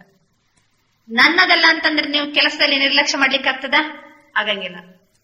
ಅಕಸ್ಮಾತ್ ಕ್ಯಾಶಿಯರ್ ಏನಾದ್ರು ನಿರ್ಲಕ್ಷ್ಯ ಮಾಡಿಬಿಟ್ರೆ ತಪ್ಪಾಗ್ತದೆ. ಅದೇ ರೀತಿ ನಿಮ್ ಪಾಲಿಗೆ ಏನೇನ್ ಜವಾಬ್ದಾರಿ ಇದೆ? ಯಾವುದೋ ಒಂದು ಕರ್ಮ ಸಂಬಂಧದಿಂದ ಹೋಗಿ ಅಲ್ಲಿ ಸೇರ್ಕೊಂಡು ಕೆಲಸ ಮಾಡ್ತಾ ಇರ್ತೀವಲ್ವಾ, ನಿಮ್ಮದೇ ಆದಂತ ಕೆಲವು ಜವಾಬ್ದಾರಿ ಇರ್ತದೆ, ಅದನ್ನ ನಿಭಾಯಿಸಿರಿ ಅದನ್ನ. ಆದ್ರೆ ನಿಭಾಯಿಸುವಾಗ ನಾನೇ ನಿಭಾಯಿಸ್ತಿದ್ದೀನಂತ ಭಾರವನ್ನ ತಲೆ ಮೇಲೆ ಹೊತ್ಕೊಂಡು ಇಷ್ಟೆಲ್ಲ ನಾನೇ ಮಾಡ್ಬೇಕಾಗಿದೆ, ಇವರನ್ನು ನಾನೇ ನೋಡ್ಬೇಕಾಗ್ತದೆ, ಇವರನ್ನು ನಾನೇ ಓದಿಸ್ಬೇಕಾಗ್ತದೆ, ಈ ರೀತಿ ಏನ್ ಮಾಡಬಾರದು, ಹೊರೆಯನ್ನ ತಲೆ ಮೇಲೆ ಹೊತ್ಕೋಬಾರದು. ನೀವು ಕೆಲಸ ಕಾರ್ಯ ಮಾಡ್ರಿ, ಅಟೆನ್ಷನ್ ಕೊಡ್ರಿ, ಎಲ್ಲ ಮಾಡ್ರಿ, ಆದರೆ ಉಳಿದ ಈ ನನ್ನ ಜವಾಬ್ದಾರಿನ ಕರೆಕ್ಟ್ ನಿಭಾಯಿಸಿದೇನಲ್ಲ ಅಂತ ಒಂದು ಚೆಕ್ ಮಾಡ್ಕೊಡ್ರಿ. ನೀವು ಜವಾಬ್ದಾರಿಯನ್ನ ಸರಿಯಾಗಿ ನಿಭಾಯಿಸಿದ್ರು ಸಹ ಅಲ್ಲಿ ಏನಾರು ಹೆಚ್ಚು ಕಡಿಮೆ ಆಗ್ತಾ ಇದೆ ಅಂದ್ರೆ ಅದನ್ನ ಯಾರು ಹೇಳಿರಿ? ಅದನ್ನ ಭಾವನೆ ಬಿಟ್ಬಿಡೋದು. ಈಗ ನೋಡ್ರಿ, ನೀವು ಅದೇ ಮನೆಯಲ್ಲಿ ನೀವು ಹೋಗಿ ಸೊಸೆಯಾಗಿರ್ಬೇಕಂತಂದ್ರೆ ಅದೇನಿದೆ, ಒಂದು ಕರ್ಮ ಸಂಬಂಧ ಇದೆ ಅಲ್ವಾ, ನಿಮ್ಗೆ ನಿಮ್ಮದೇ ಆದಂತ ಜವಾಬ್ದಾರಿ ಇರ್ತದೆ. ಮಕ್ಕಳು ನೋಡ್ಬೇಕು, ಅವ್ರು ನೋಡ್ಬೇಕು, ಇಂಥ ಟೈಮಿಗೆ ಅಡಿಗೆ ರೆಡಿ ಆಗ್ಬೇಕು, ಇಷ್ಟು ಗಂಟೆ ಆಗ್ಬೇಕು, ಕರೆಕ್ಟ್ ಮಾಡ್ರಿ. ಅದು ಕರೆಕ್ಟ್ ಮಾಡ್ರಿ. ಮತ್ತೆ ಅಷ್ಟೇ ನಿರ್ಲಿಪ್ತ ಇರ್ಬೇಕು, ಅಷ್ಟೇ ಹೇಗಿರ್ಬೇಕು, ನಿರ್ಲಿಪ್ತ ಇರ್ಬೇಕು. ಆದ್ರೆ ಡ್ಯೂಟಿಯನ್ನ ಕರೆಕ್ಟ್ ಮಾಡ್ಬೇಕು. ಈಗ ನೋಡ್ರಿ, ನಾವೆಲ್ಲ ಕರ್ಮಯೋಗಿ ಆಗ್ಬೇಕು ಅಂತ. ಕರ್ಮಯೋಗಿ ಅಂದ್ರೆ ಇರ್ತೀವಿ. ಕೆಲವರು ಎಲ್ಲಾರು ನಾವು ಮೆಡಿಟೇಷನ್ ಕ್ಲಾಸ್ಗೆ ಬನ್ನಿ ಅಂತಂದ್ರೆ ಈ ಮಾತನ್ನಂತ, ಇಲ್ರಿ ನಮ್ಗೆ ಹಿರಿಯರು ಹೇಳ್ತಾರೆ ಕಾಯಕನೇ ಕೈಲಾಸ ಅಂತ ಹೇಳ್ಕೊಂಡು ನಾವೆಲ್ಲ ಕರ್ಮಯೋಗಿಗಳು, ನಾವ್ ಅದ್ರಲ್ಲೇ ಯಾರನ್ನ ಕಾಣ್ತೀವಿ? ದೇವರನ್ನ ಕಾಣ್ತೀವಿ. ಮುಕ್ತಿ ಸಿಗ್ತದೆ, ಮಕ್ಕಳಾಗದಿದ್ದರೆ ಮುಕ್ತಿ ಇಲ್ಲ. ಈ ಮಾತು ಕೇಳಿದಿರಿ? ಮಕ್ಕಳಾಗದಿದ್ದರೆ ಮುಕ್ತಿ ಇಲ್ಲ ಅಂದ್ರೆ ಅರ್ಥ ಏನು? ನಮಗೆ ಮಕ್ಕಳಾಗದಿದ್ರೆ ಅಂತ ಅರ್ಥ ಅಲ್ಲ, ನಾವು ಪರಮಾತ್ಮನ ಮಕ್ಕಳಾಗದಿದ್ದರೆ ನಮಗೆ ಮುಕ್ತಿ ಇಲ್ಲ ಅಂತ. ಅದನ್ನ ಏನ್ ಮಾಡ್ಬಿಟ್ರು? ಮಕ್ಕಳಾಗದಿದ್ದರೆ ಮುಕ್ತಿ ಇಲ್ಲ ಅಂತ ಅಂದ್ಬಿಟ್ರು. ಎಲ್ಲ ತನಕ ನಾವು ಪರಮಾತ್ಮನ ತಂದೆ ಅಂತ ಸ್ವೀಕಾರ ಮಾಡಿ ಅವನ ಮಗ ನಾನು ಎಲ್ಲೇ ತನಕ ಆಗುದಿಲ್ವೋ ಅಲ್ಲೇ ತನಕ ನಮ್ಗೇನಿಲ್ಲ, ಮುಕ್ತಿ ಇಲ್ಲ. ಈ ಸಂಸಾರದಲ್ಲಿ ಆದ್ರೂ ಅಷ್ಟೇ. ಜಗತ್ತಲ್ಲಿ ಇದ್ದೀವಿ ನಾವು ಬದುಕಿ, ನಾವೇನ್ ಸಂಸಾರ ಬಿಟ್ಟು ದೂರ ಇದ್ದೀವ? ಜಗತ್ತಲ್ಲೇ ಇದ್ದೀವಲ್ಲ. ಎಲ್ಲ ಮನೆಗೆ ಆ ಸಂಬಂಧ ಈ ಸಂಬಂಧ ಎಲ್ಲ ದೈವಿ ಸಂಬಂಧ. ಇದು ದೊಡ್ಡ ಸಂಸಾರ. ಇದು ಯಾವ್ದು? ಅಲೌಕಿಕ ಸಂಸಾರನ ದೊಡ್ಡ ಸಂಸಾರ. ನಾವು ಊಟ ಮಾಡ್ತೀವಿ, ನಾವು ಬಟ್ಟೆ ಧರಿಸ್ತೀವಿ, ನಾವು ಬಟ್ಟೆ ವಾಶ್ ಮಾಡ್ತೀವಿ, ನಾವು ಅಡಿಗೆ ಮಾಡ್ತೀವಿ, ಇನ್ನೇನಿದೆ? ನಾವು ಮಾಡ್ತೀವಿ, ನೀವು ಮಾಡ್ತೀರಿ. ಆದ್ರೆ ನೀವೊಂದು ಕೆಲವು ಸಂಬಂಧದ ನಡುವೆ ಒಂದು ಕೋಟೆ ನಿರ್ಮಾಣ ಮಾಡ್ಕೊಂಡಿರ್ತೀರಲ್ವಾ, ಈಗ ಸ್ವಲ್ಪ ಬೇಹದ್ದಿಗೆ ಹೋಗ್ಬೇಕಷ್ಟೇ. ನನ್ನದು ಅಂತ ಅದನ್ನ ಮೋಹದ ರೂಪದಲ್ಲಿ ನನ್ನತನವನ್ನ ಸ್ವಲ್ಪ ಸಡಿಲಗೊಳಿಸಿ ಸ್ವಲ್ಪ ವಿಶಾಲ ಭಾವನೆಗೆ ಬಂದ್ಬಿಟ್ರೆ ಅಲ್ಲಿ ಹಗುರಾಗಿರ್ತೀವಿ ಅವಾಗ. ಈಗ ನೋಡ್ರಿ, ಮೋಹ ಹೆಂಗೆ ಸಮೀಪ ಇರ್ತದೆ, ನನ್ನವರು ನನ್ನದು ಹೇಗ್ ಬರ್ತದೆ ಅಂತಂದ್ರೆ, ಈಗ ಎಲ್ಲದು ರಷ್ಯಾದಲ್ಲಿ ಒಮ್ಮೆ ಭೂಕಂಪ ಆಯ್ತು. ನಮ್ಗೆ ಇಂಡಿಯಾದವ್ರಿಗೆ ಏನಾದ್ರು ಬೇಜಾರಾಗಿದೆ ಏನು? ಆದ್ರೆ ಮೊನ್ನೆ ಲಾತೂರ್ನಲ್ಲಿ ಒಂದು ಭೂಕಂಪ ಆಯ್ತು. ಇವು ನಮ್ ದೇಶದಲ್ಲ ಅಂತ ಒಂದ್ ಸ್ವಲ್ಪ ನಮ್ಗೆ ರಷ್ಯಾ ಅಂದ್ರೆ ಸ್ವಲ್ಪ ದೂರ, ನಮ್ ದೇಶ ಅಂತ ನಾವು ಸ್ವಲ್ಪ ಹತ್ತಿರ ಬಂತು. ಇಲ್ಲ ಕರ್ನಾಟಕದಲ್ಲಿ ಇಂಥ ಕಡೆಯಲ್ಲಿ ಭೂಕಂಪ ಆಯ್ತು ಅನ್ನುವಾಗ ನಾವು ಬೆಂಗಳೂರಿನವ್ರು ಏನ್ ಮಾಡ್ತೀವಿ, ಹಂಗಾಗ್ಬಾರ್ದಾಗಿತ್ತು, ಅಯ್ಯೋ ನಮ್ ರಾಜ್ಯದಲ್ಲಿ ಹಿಂಗಾಯ್ತಾ, ಇಷ್ಟು ನಷ್ಟ ಆಯ್ತಾ. ಅಕಸ್ಮಾತ್ ಈ ಬೆಂಗಳೂರಿನಲ್ಲಿ ಬಸವೇಶ್ವರ ನಗರದಲ್ಲಿ ಆಯ್ತು ಅಂತಂದ್ರೆ ಏನ ಮಾಡ್ತೀವಿ ಅವಾಗ? ಇದ್ ನೋಡ್ರಿ, ಈಗ ಅದು ಹೆಂಗೆ ಮೋಹ ಹತ್ರ ಹತ್ರ ಹತ್ರ ಹತ್ರ ನನ್ನದು ಹೆಂಗ್ ಸಮೀಪ ಆಗ್ತಾ ಇರ್ತದೆ. ಇದೇ ಒಂದು ಕೇರಳದಲ್ಲಿ ಯಾವುದೋ ಒಂದು ಆಕ್ಸಿಡೆಂಟ್ ಆದಾಗ ರೈಲ್ನಲ್ಲಿ ಒಬ್ಬನಿಗೆ ಹೆಣ ಎತ್ತಿ ಹಾಕುವಂತ ಡ್ಯೂಟಿ ಇತ್ತು. ಎಲ್ಲ ಫ್ರೀಯಾಗಿ ಎತ್ತಿ ಎತ್ತಿ ಎತ್ತಿ ಎತ್ತಿ ಹಾಕ್ತಿದ್ದ. ಒಮ್ಮೆ ಎತ್ತಾಗ ಅವನ ಮಗನೇ ಬಂದ್ಬಿಟ್ಟ, ಇವನು ಹಾರ್ಟ್ ಅಟ್ಯಾಕ್. ಇವನಿಗೆ 100 ಹೆಣಗಳನ್ನ ಎತ್ತೋಗ ಏನೂ ಆಗಿಲ್ಲ, ನನ್ ಮಗ ಅಂತ ಅನ್ನುವಾಗ ಇವನು ಹೋಗ್ಬಿಟ್ಟ. ಹೇಗೆ ಮೋಹ ನನ್ನದು ಅಂತ ಅನ್ನೋದು ಏನ್ ಬಂತು, ನಿಮ್ಗೆ ಕರ್ಮದಲ್ಲಿ ಫ್ರೀ ಇರ್ಲಿಕ್ಕಾಗುದಿಲ್ಲ, ಕರ್ಮ ಬಂಧನದಿಂದ ಮುಕ್ತತೆ ಅನುಭವ ಮಾಡ್ಲಿಕ್ಕಾಗುದಿಲ್ಲ. ಅದಕ್ಕೋಸ್ಕರ ನಿಮ್ ಮನೆ, ನಿಮ್ ಮಕ್ಕಳು, ನಿಮ್ ಸಂಬಂಧ ಇದನ್ನು ಏನ್ ಮಾಡ್ರಿ, ಮೊದಲು ಮನಸ್ಸಿನಿಂದ ತಂದೆಗೆ ಅರ್ಪಿಸಿರಿ. ಬಾಬಾ, ಈ ಮನೆಯಲ್ಲಿ ನನಗೆ ಪಾತ್ರ ಮಾಡ್ಲಿಕ್ಕೆ ನೀನ್ ನನ್ನನ್ನು ಇಟ್ಟಿದ್ದಿ, ನನ್ನ ನೇಮಕ ಮಾಡಿದ್ದಿ. ಆಮೇಲೆ ನೀನ್ ನನಗೇನ್ ಪಾತ್ರ ಕೊಟ್ಟಿದ್ದಿ, ಯಾರನ್ನ ಹೆಂಗ್ ನೋಡ್ಕೋಬೇಕು, ಏನ್ ಮಾಡ್ಬೇಕಂತಂದಿದ್ದೆ, ನಾನೇನ್ ಮಾಡ್ತೀನಿ, ಕರೆಕ್ಟ್ ನಿನ್ ಡ್ಯೂಟಿ ಮಾಡ್ತೀನಿ. ಅದರ ಜೊತೆಗೆ ಅವರಿಗೆ ನೀನ್ ಲೌಕಿಕ ರೂಪದ ಪಾಲನೆ ಕೊಡುವ ಜೊತೆಗೆ ಏನ್ ಮಾಡ್ಬೇಕು, ಅಲೌಕಿಕವಾದ ಜ್ಞಾನದ ಸೇವೆಯನ್ನು ಮಾಡಬೇಕು. ಅದು ನಿಮ್ ಡ್ಯೂಟಿ. ಅದು ಬಾಬನ ಶಿಕ್ಷಣ ಸಿಕ್ಕಿದ ಮೇಲೆ ಅದು ಡ್ಯೂಟಿ. ಅವ್ರಿಗೆಲ್ಲರಿಗೂ ಸಹಿತ ಕಂಪಲ್ಸರಿ ನೀವೇನ್ ಮಾಡ್ಬೇಕು, ಜ್ಞಾನವನ್ನ ಕೊಡ್ಬೇಕು. ಇನ್ನು ಅವರಿಗೆ ಇಂಟ್ರೆಸ್ಟೇ ಇಲ್ಲ ಅಂದ್ರೆ ಅದು ಬೇರೆ ಪ್ರಶ್ನೆ. ಇಂಟ್ರೆಸ್ಟ್ ಇದ್ದು ಸಹಿತ ನೀವು ಲೌಕಿಕ ಜೀವನಕ್ಕೆ ಮಕ್ಕಳನ್ನ ತಳ್ಳಿದ್ರೆ ಏನಾಗ್ತದೆ, ಅದು ತಪ್ಪಾಗ್ತದೆ. ಮೊದಲು ಅವರಿಗೆ ವ್ಯವಸ್ಥೆ ಮಾಡ್ರಿ, ಜ್ಞಾನ ಕೊಡ್ರಿ, ಅಲೌಕಿಕ ಪಾಲನೆ ಕೊಡ್ರಿ. ಲೌಕಿಕ ಕರ್ಮದ ಜೊತೆಗೆ ಅಲೌಕಿಕ ಪಾಲನೆ ತುಂಬಿಕೊಂಡ್ಬಿಟ್ರೆ ಅದು ಸಹಜವಾಗಿ ಏನಾಗ್ತದೆ, ಯಾವುದು ಸಹಿತ ಸಂಬಂಧ ನಮ್ಗೆ ಬಂಧನ ಅಂತ ಅನ್ಸುತ್ತಿಲ್ಲ. ಆದ್ರಿಂದ ಲೌಕಿಕ ಮನೆ, ಲೌಕಿಕ ಸಂಬಂಧದ ನಡುವೆ ಕರ್ಮ ಮಾಡ್ತಾ ಇದ್ರು ಸಹ ನಾನು ನನ್ನದು ಅನ್ನೋದ್ರಿಂದ ನಾವು ಮುಕ್ತ ಇದ್ರೆ, ನಾವ್ ಎಷ್ಟೇ ಕೆಲಸ ಮಾಡ್ತಾ ಇದ್ರು ಸಹಿತ ಅದು ನಮ್ಗೇನಾಗುದಿಲ್ಲ, ಅಂಟಿಕೊಳ್ಳಂಗಿಲ್ಲ. ನೀವು ಕೆಲಸ ಮಾಡ್ರಿ, ಅದರಿಂದ ರಿಸಲ್ಟ್ ಏನಾಗುದಿಲ್ಲ ನಮ್ ತಲೆ ಮೇಲೆ. ನೀವು ಶುದ್ಧ ದೃಷ್ಟಿಯಿಂದ ಮಾಡಿರ್ತೀರಿ, ಆದ್ರೆ ಅದೇನೋ ಹೆಚ್ಚು ಕಡಿಮೆ ಆಯ್ತು ಅಂತ ತಿಳ್ಕೋಣ. ಹೆಚ್ಚು ಕಡಿಮೆ ಆದ್ರೂ ಸಹಿತ ನಿಮ್ ಮನಸ್ಸಲ್ಲಿ ಇನ್ನೊಂದು ಜ್ಞಾನ ಕೊಟ್ಟಿದ್ದಾರೆ ಬಾಬಾ. ಏನು ಆಗುದಿಲ್ಲ ಒಳ್ಳೆಯದಕ್ಕೆ ಅಂತ ಒಂದು ಜ್ಞಾನ ಕೊಟ್ಟಿದ್ದಾರೆ. ಈಗ ಉದಾಹರಣೆಗೆ ನಾವು ಇವತ್ತೊಂದು ಆಫೀಸಲ್ಲಿ ಕೆಲಸ ಆಗ್ಬೇಕಾಗಿತ್ತು. ಬೆಳಿಗ್ಗೆ 10:30ಯಿಂದ ಸಾಯಂಕಾಲ 4:15 ಗಂಟೆ ತನಕ ಇದ್ರು ಸ್ವಲ್ಪ ಹೆಚ್ಚು ಕಡಿಮೆ ಆದ್ದಕ್ಕೆ ಕೆಲಸನೇ ಏನಾಗ್ಬಿಡ್ತು, ನಿಂತೋಗ್ಬಿಡ್ತು. ಈಗ ನಾವು ಮ್ಯಾಕ್ಸಿಮಮ್ ಪ್ರಯತ್ನ ಪಡೋದು ಪಟ್ಟೆ ಪಡ್ತೀವಿ, ಮತ್ತು ಕೆಲಸ ಆಗಿಲ್ಲ ಅಂದ್ರೆ ಇಲ್ಲರೇ ಅದು ಆಗೋ ಸಮಯಕ್ಕೇನೆ ಆಗ್ತದೆ ಅಂತ ಮತ್ತೆ ನಮ್ಮಷ್ಟಕ್ಕೇನೆ ಸಮಾಧಾನ ಮಾಡ್ಕೊಳ್ಳೋದು.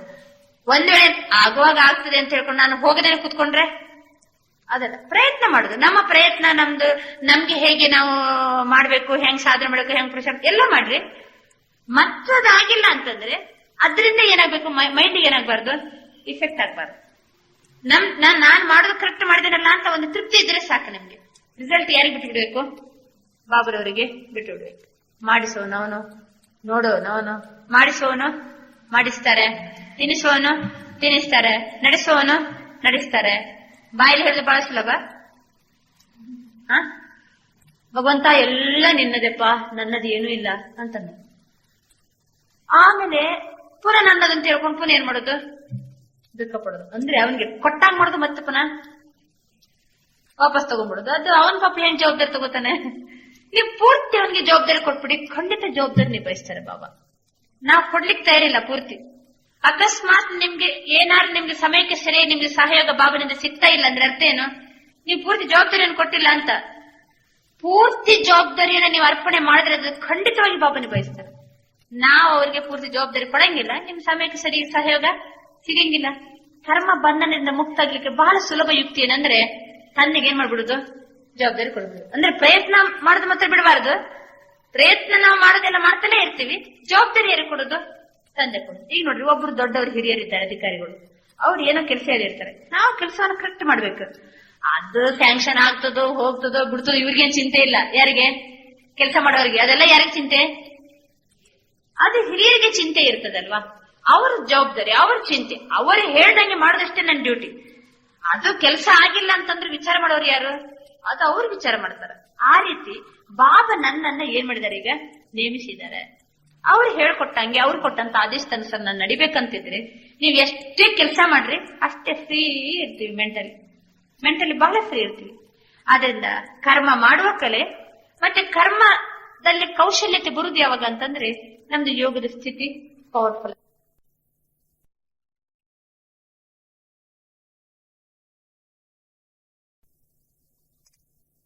ಏನಿರ್ತೀವಿ. ಅದಕ್ಕೋಸ್ಕರ ಆ ರೂಪದಲ್ಲಿ ನಮ್ಮ ಮನಸ್ಸಿನ ಸ್ಥಿತಿಯನ್ನ ನಿರಂತರ ಹೇಗಿರ್ಬೇಕು? ಯೋಗಯುಕ್ತ ಸ್ಥಿತಿ ಇದ್ದಾಗ ಕರ್ಮ ಯುಕ್ತಿಯುಕ್ತವಾಗ್ತದೆ. ಕರ್ಮದಲ್ಲಿ ಕುಶಲತೆ ಕಂಡು ಬರ್ತದೆ. ಅದು ಕೆಲಸ ಮಾಡುವಂತ ಕಲೆ. ಕಡಿಮೆ ಸಮಯದಲ್ಲಿ ಜಾಸ್ತಿ ಕೆಲಸ ಮಾಡಬಹುದು, ಪರಿಶ್ರಮ ಕಡಿಮೆ ಇರ್ತದೆ. ಕಡಿಮೆ ಸಮಯ ಕಡಿಮೆ ಪರಿಶ್ರಮ, ಆದ್ರೆ ಕೆಲಸ ಮಾತ್ರ ಜಾಸ್ತಿ ಆಗ್ತದೆ. ಈಗ ನೋಡ್ರಿ, ಮಾನಸಿಕ ಸ್ಟ್ರೈನ್ ಇಲ್ಲ ಅಂತಂದ್ರೆ ನೀವು ಎಷ್ಟು ಕೆಲಸ ಮಾಡ್ತಾ ಡಬಲ್ ಕೆಲಸ ಮಾಡಬಹುದು. ಅದು ಮನಸ್ಸಿನ ಒಂದು ಯೋಗಯುಕ್ತ ಸ್ಥಿತಿಯಿಂದ ಕರ್ಮದ ಕುಶಲತೆ ಬರ್ತದೆ. ಕರ್ಮ ಮಾಡುವ ಕಲೆ ನಿಮ್ಗೆ ಅಷ್ಟೇ ನಿಮ್ಮನ್ನ ಅರ್ಪಣೆ ಮಾಡಿ ಕೆಲಸ ಮಾಡ್ಲಿಕ್ಕೂ ಗೊತ್ತಿರ್ಬೇಕು, 1 ಸೆಕೆಂಡ್ಗೆ ಅದರಿಂದ ಡಿಟ್ಯಾಚ್ ಆಗ್ಲಿಕ್ಕೂ ಗೊತ್ತಿರ್ಬೇಕು. ಕರ್ಮ ಮಾಡೋದು ಮತ್ತೆ ಅದರಿಂದ ಮುಕ್ತ ಇರೋದು. ಈ ಟ್ರಾಫಿಕ್ ಕಂಟ್ರೋಲ್ ನ ಪ್ರಾಕ್ಟೀಸ್ ಏಕೆ? ಅಕಸ್ಮಾತ್ ನೀವು ಹಾಲನ್ನ ಗ್ಯಾಸ್ ಅಲ್ಲಿ ಇಟ್ಟಿದ್ರಂತ ತಿಳ್ಕೊಂಡು, ಇನ್ನೇನದು ಏನಾಯ್ತು, ಮೇಲ್ ಬರ್ಲಿಕ್ಕೆ ಇನ್ ರೆಡಿ ಆಗಿದೆ, ಅಷ್ಟೊತ್ತಿಗೆ ಡನ್ ಅಂತ ಗಂಟೆ ಬಿಡಿ ಟ್ರಾಫಿಕ್ ಕಂಟ್ರೋಲ್ ಕುತ್ಕೋಬೇಕು. ನಿಮ್ ಸಂಕಲ್ಪ ಎಲ್ಲ ಹೋಗ್ತದೆ. ನಾವೇನಂತೀವಿ, ಒಂದು ಗಳಿಗೆ ಬಂದ್ ಮಾಡ್ಬಿಡಿ, ಅಲ್ಲ ಬಂದ್ ಮಾಡ್ರಿ ಕುತ್ಕೊಂಡ್ಬಿಡಿ, ಮತ್ತೆ ಹೊತ್ತಿಸಿದ್ರೆ ಆಯ್ತಪ್ಪ, ಅಷ್ಟೇನು ಅರ್ಜೆಂಟ್. ಅಷ್ಟರ ಮಟ್ಟಿಗೆ ನಿಮಗೆ ಅದರಿಂದ ಡಿಟ್ಯಾಚ್ ಆಗ್ಲಿಕ್ಕೆ ಗೊತ್ತಿರ್ಬೇಕು. ಇಲ್ಲ ನಾನು ಹಾಲು ಆದ ನಂತರನೇ ಮತ್ತೆ ಬಂದ್ ಮಾಡಿ ಟ್ರಾಫಿಕ್ ಕಂಟ್ರೋಲ್ ಮಾಡಿದ್ರೆ ಟ್ರಾಫಿಕ್ ಕಂಟ್ರೋಲ್ ಅಲ್ಲೇ ಅಲ್ಲ. ಟ್ರಾಫಿಕ್ ಕಂಟ್ರೋಲ್ ಅಂದ್ರೆ ಪೊಲೀಸ್ ಹಿಡಿದ ಕೂಡ ಏನಾಗಬೇಕು, ವೆಹಿಕಲ್ ಬಂದಾಗ್ಲೇ ಬೇಕದು. ಇಲ್ಲ ನಾನು ಸ್ವಲ್ಪ ಅಲ್ಲೇ ತನಕ ಮುಂದೆ ಹೋಗಿ ನಿಲ್ಲಿಸ್ತೀನಿ ಅಂತಂದ್ರೆ ವೆಹಿಕಲ್ ಅನ್ನ ಆಗ್ತದ? ಸ್ಟಾಪ್ ಅಂದ್ರೆ ಸ್ಟಾಪ್ ಅಲ್ಲೇ. ಅದೇ ರೀತಿ ದಿನಕ್ಕೊಂದು ಕಡಿಮೆ ಅಂದ್ರೆ 5 ಬಾರಿ ಆದ್ರೂ ಈ ಎಕ್ಸರ್ಸೈಸ್ ಬೇಕು. ನಿಮ್ಗೆ ಬೇಕಾದ ಸಮಯವನ್ನು ನಿಗದಿತ ಮಾಡ್ಕೊಳ್ರಿ. ಬೇಕಾದ್ರೆ ಯಾವುದು? Traffic control. ಇದು ಬಹಳ ಫೈನ್ ಎಕ್ಸರ್ಸೈಸ್. ನೀವು ಇಷ್ಟು ಬ್ಯುಸಿಯಲ್ಲಿ ಕೆಲಸ ಮಾಡ್ತಾ ಇರ್ತೀರಿ, ಅಷ್ಟೊತ್ತಿಗೆ 12 ಗಂಟೆ ಬಡಿತು. ಒಂದು 3 ಮಿನಿಟ್ಸ್ ಅದನ್ನ ಬಿಟ್ಟು ಬಿಡಿ, 3 ನಿಮಿಷ ಡೀಪ್ ಸೈಲೆನ್ಸ್ ಅಲ್ಲಿ ಕುತ್ಕೊಂಡ್ಬಿಡಿ. ನಿಮ್ದೇನ್ ಕೆಲಸ ನಿಂತೋ ಬಿಡಂಗಿಲ್ಲ. ಮತ್ತೆ 3 ನಿಮಿಷ ಆದ್ಮೇಲೆ ಕಂಟಿನ್ಯೂ ಮಾಡ್ರಲ್ಲ, ಫ್ರೆಶ್ ಆಗ್ತೀವಿ. ಮತ್ತೆ ಪುನಃ ಖುಷಿಯಲ್ಲಿ ಫ್ರೆಶ್ ಆಗಿ ಏನ್ ಮಾಡ್ಬೋದು, ಅದನ್ನ ಕಂಟಿನ್ಯೂ ಮಾಡ್ಕೋಬಹುದು. ಅಂದ್ರೆ ಇದರಿಂದ ನಮ್ಗೆ ಏನ್ ಗೊತ್ತಾಗ್ತದೆ, ಕೆಲಸದಲ್ಲಿ ನಮ್ಮನ್ನೇ ಮೈ ಮರೆತು ಅದನ್ನು ಮುಳುಗಿಸ್ಲಿಕ್ಕೂ ಗೊತ್ತಿರಬೇಕು, 1 ಸೆಕೆಂಡ್ ಡಿಟೇಚ್ ಆಗ್ಲಿಕ್ಕೆ ಗೊತ್ತಿರಬೇಕು. ಇದು ನಿನ್ನ 16 ಕಲೆಯಲ್ಲಿ ಕೊನೆಯ ಕಲೆಗೂ ಕನೆಕ್ಷನ್ ಇದೆ. ಕೊನೆಯ ಕಲೆ ಯಾವ್ದಂದ್ರೆ ಶರೀರ ಬಿಡುವ ಮತ್ತು ಮರುಜನ್ಮ ಪಡೆಯುವ ಕಲೆ ಅಂತ. ಅದೊಂದು ಕಲೆನೆ. ಶರಣರ ಸಾವು ಅಲ್ಲ, ಶರಣರ ಸಾವು ಮರಣದಲ್ಲಿ ನೋಡುವಂತ. ಅಂದ್ರೆ ನೀವೀಗ ಎಷ್ಟು ಕೆಲಸದಲ್ಲಿ ಮುಳುಗಿರ್ತೀರಿ, 1 ಸೆಕೆಂಡ್ಗೆ ಡಿಟ್ಯಾಚ್ ಆಗ್ಲಿಕ್ಕೆ ಪ್ರಾಕ್ಟೀಸ್ ಇದೆ ಅಂತಂದ್ರೆ ನಿಮಗೆ ಅಂತಿಮ ಸಮಯದಲ್ಲಿ ಸಹಿತ 1 ಸೆಕೆಂಡ್ಗೆ ಈಸಿಲಿ ಏನ್ ಮಾಡ್ತೀವಿ, ನಾವು ದೇಹ ಬಿಟ್ಟು ಡಿಟ್ಯಾಚ್ ಆಗ್ಬಿಡ್ತೀವಿ. ಏನ್ ಕಷ್ಟ ಇಲ್ಲ, ನಲ್ಲಾಟ ಇಲ್ಲ, ಇದು ಇಲ್ಲ, ಈ ಮೋಹ ಇಲ್ಲ. ಈ ಮೋಹ ಇತ್ತು, ಕಷ್ಟ ಇತ್ತು, ತೊಂದರೆ ಇತ್ತು ಅಂತಂದ್ರೆ ಅವ್ರಿಗೆ ಇನ್ನ ಅಟ್ಯಾಚ್ಮೆಂಟ್ ಎಲ್ಲ ಇತ್ತಂದ್ರೆ ಅವ್ರು ಸಾಯ್ಲಿಕ್ಕೆ ತಯಾರಾದ್ರೆ ಹೋಗ್ಲಿಕ್ಕೇನೆ ತಯಾರಿರುವುದಿಲ್ಲ. ಅದು ನಿಮ್ಗೆ ಲಾಸ್ಟ್ ಕಲೆಯಲ್ಲಿ ಹೇಳೋಣ. ಆದ್ರಿಂದ ಕರ್ಮ ಮಾಡೋದು ಮತ್ತೆ ಕರ್ಮಾತೀತ, ಅದನ್ನ ಅತೀತ ಆಗಿಬಿಡೋದು ಅಥವಾ ಸಂಪೂರ್ಣ ಅದರಿಂದ ಭಿನ್ನ ಆಗುವಂತದ್ದು ಕಲೆ. ಮುಂದಿದ್ದು ಕಲಿಯುವ ಮತ್ತು ಕಲಿಸುವ ಕಲೆ. ಕಲಿಯುವ ಮತ್ತು ಕಲಿಸುವ ಕಲೆ. ಕಲಿತವರೇ ಕಲಿಸಬಲ್ಲರು, ಬಲ್ಲವರೇ ಬರೆಯಬಲ್ಲರು, ತಿಳಿದವರೇ ತಿಳಿಸಬಲ್ಲರು. ಆ ರೀತಿ ವಿಚಾರ ಮಾಡಿದರೆ ಜೀವನನೇ ಒಂದು ಪಾಠಶಾಲೆ. ನಾವೆಲ್ಲರೂ ಸಹ ಒಂದಲ್ಲ ಒಂದು ಕಲಿತಲೇ ಇರ್ತೀವಿ. ಇನ್ನು ಕಲಿಯುವುದೇ ಮುಗ್ದಿಲ್ಲ. ನಾವು ಮುಗ್ದಿದ?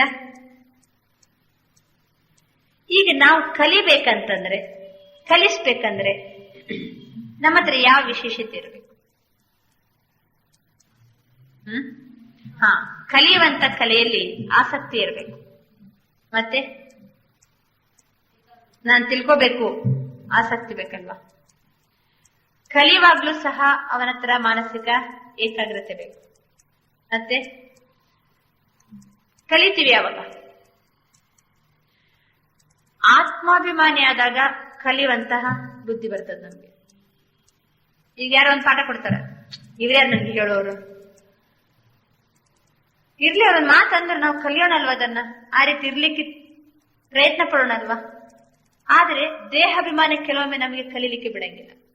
ಎಷ್ಟು ನಾವು ಆತ್ಮಾಭಿಮಾನಿಯಾಗಿರ್ತೀವಿ. ಬರುವಂತ ಶಿಕ್ಷಣವನ್ನ ಪ್ರೀತಿಯಿಂದ ಏನ್ ಮಾಡ್ರಿ, ಸ್ವೀಕಾರ ಮಾಡ್ರಿ, ಕಲಿಯಿರಿ. ನನಗೇನು ಶಿಕ್ಷಣ ಕೊಡ್ಲಿಕ್ಕೋಸ್ಕರನೇ ಇದು ಬಂದಿದೆ. ಅಕಸ್ಮಾತ್ ನಿಮ್ಗೆ ಅದು ಅವಶ್ಯಕತೆ ಇಲ್ಲದಿರ್ಬೋದು, ಆದ್ರೂ ಶಿಕ್ಷಣ ಒಳ್ಳೆ ಮಾತಲ್ವಾ, ತಿಳ್ಕೊಂಡ್ಬಿಡೋದು.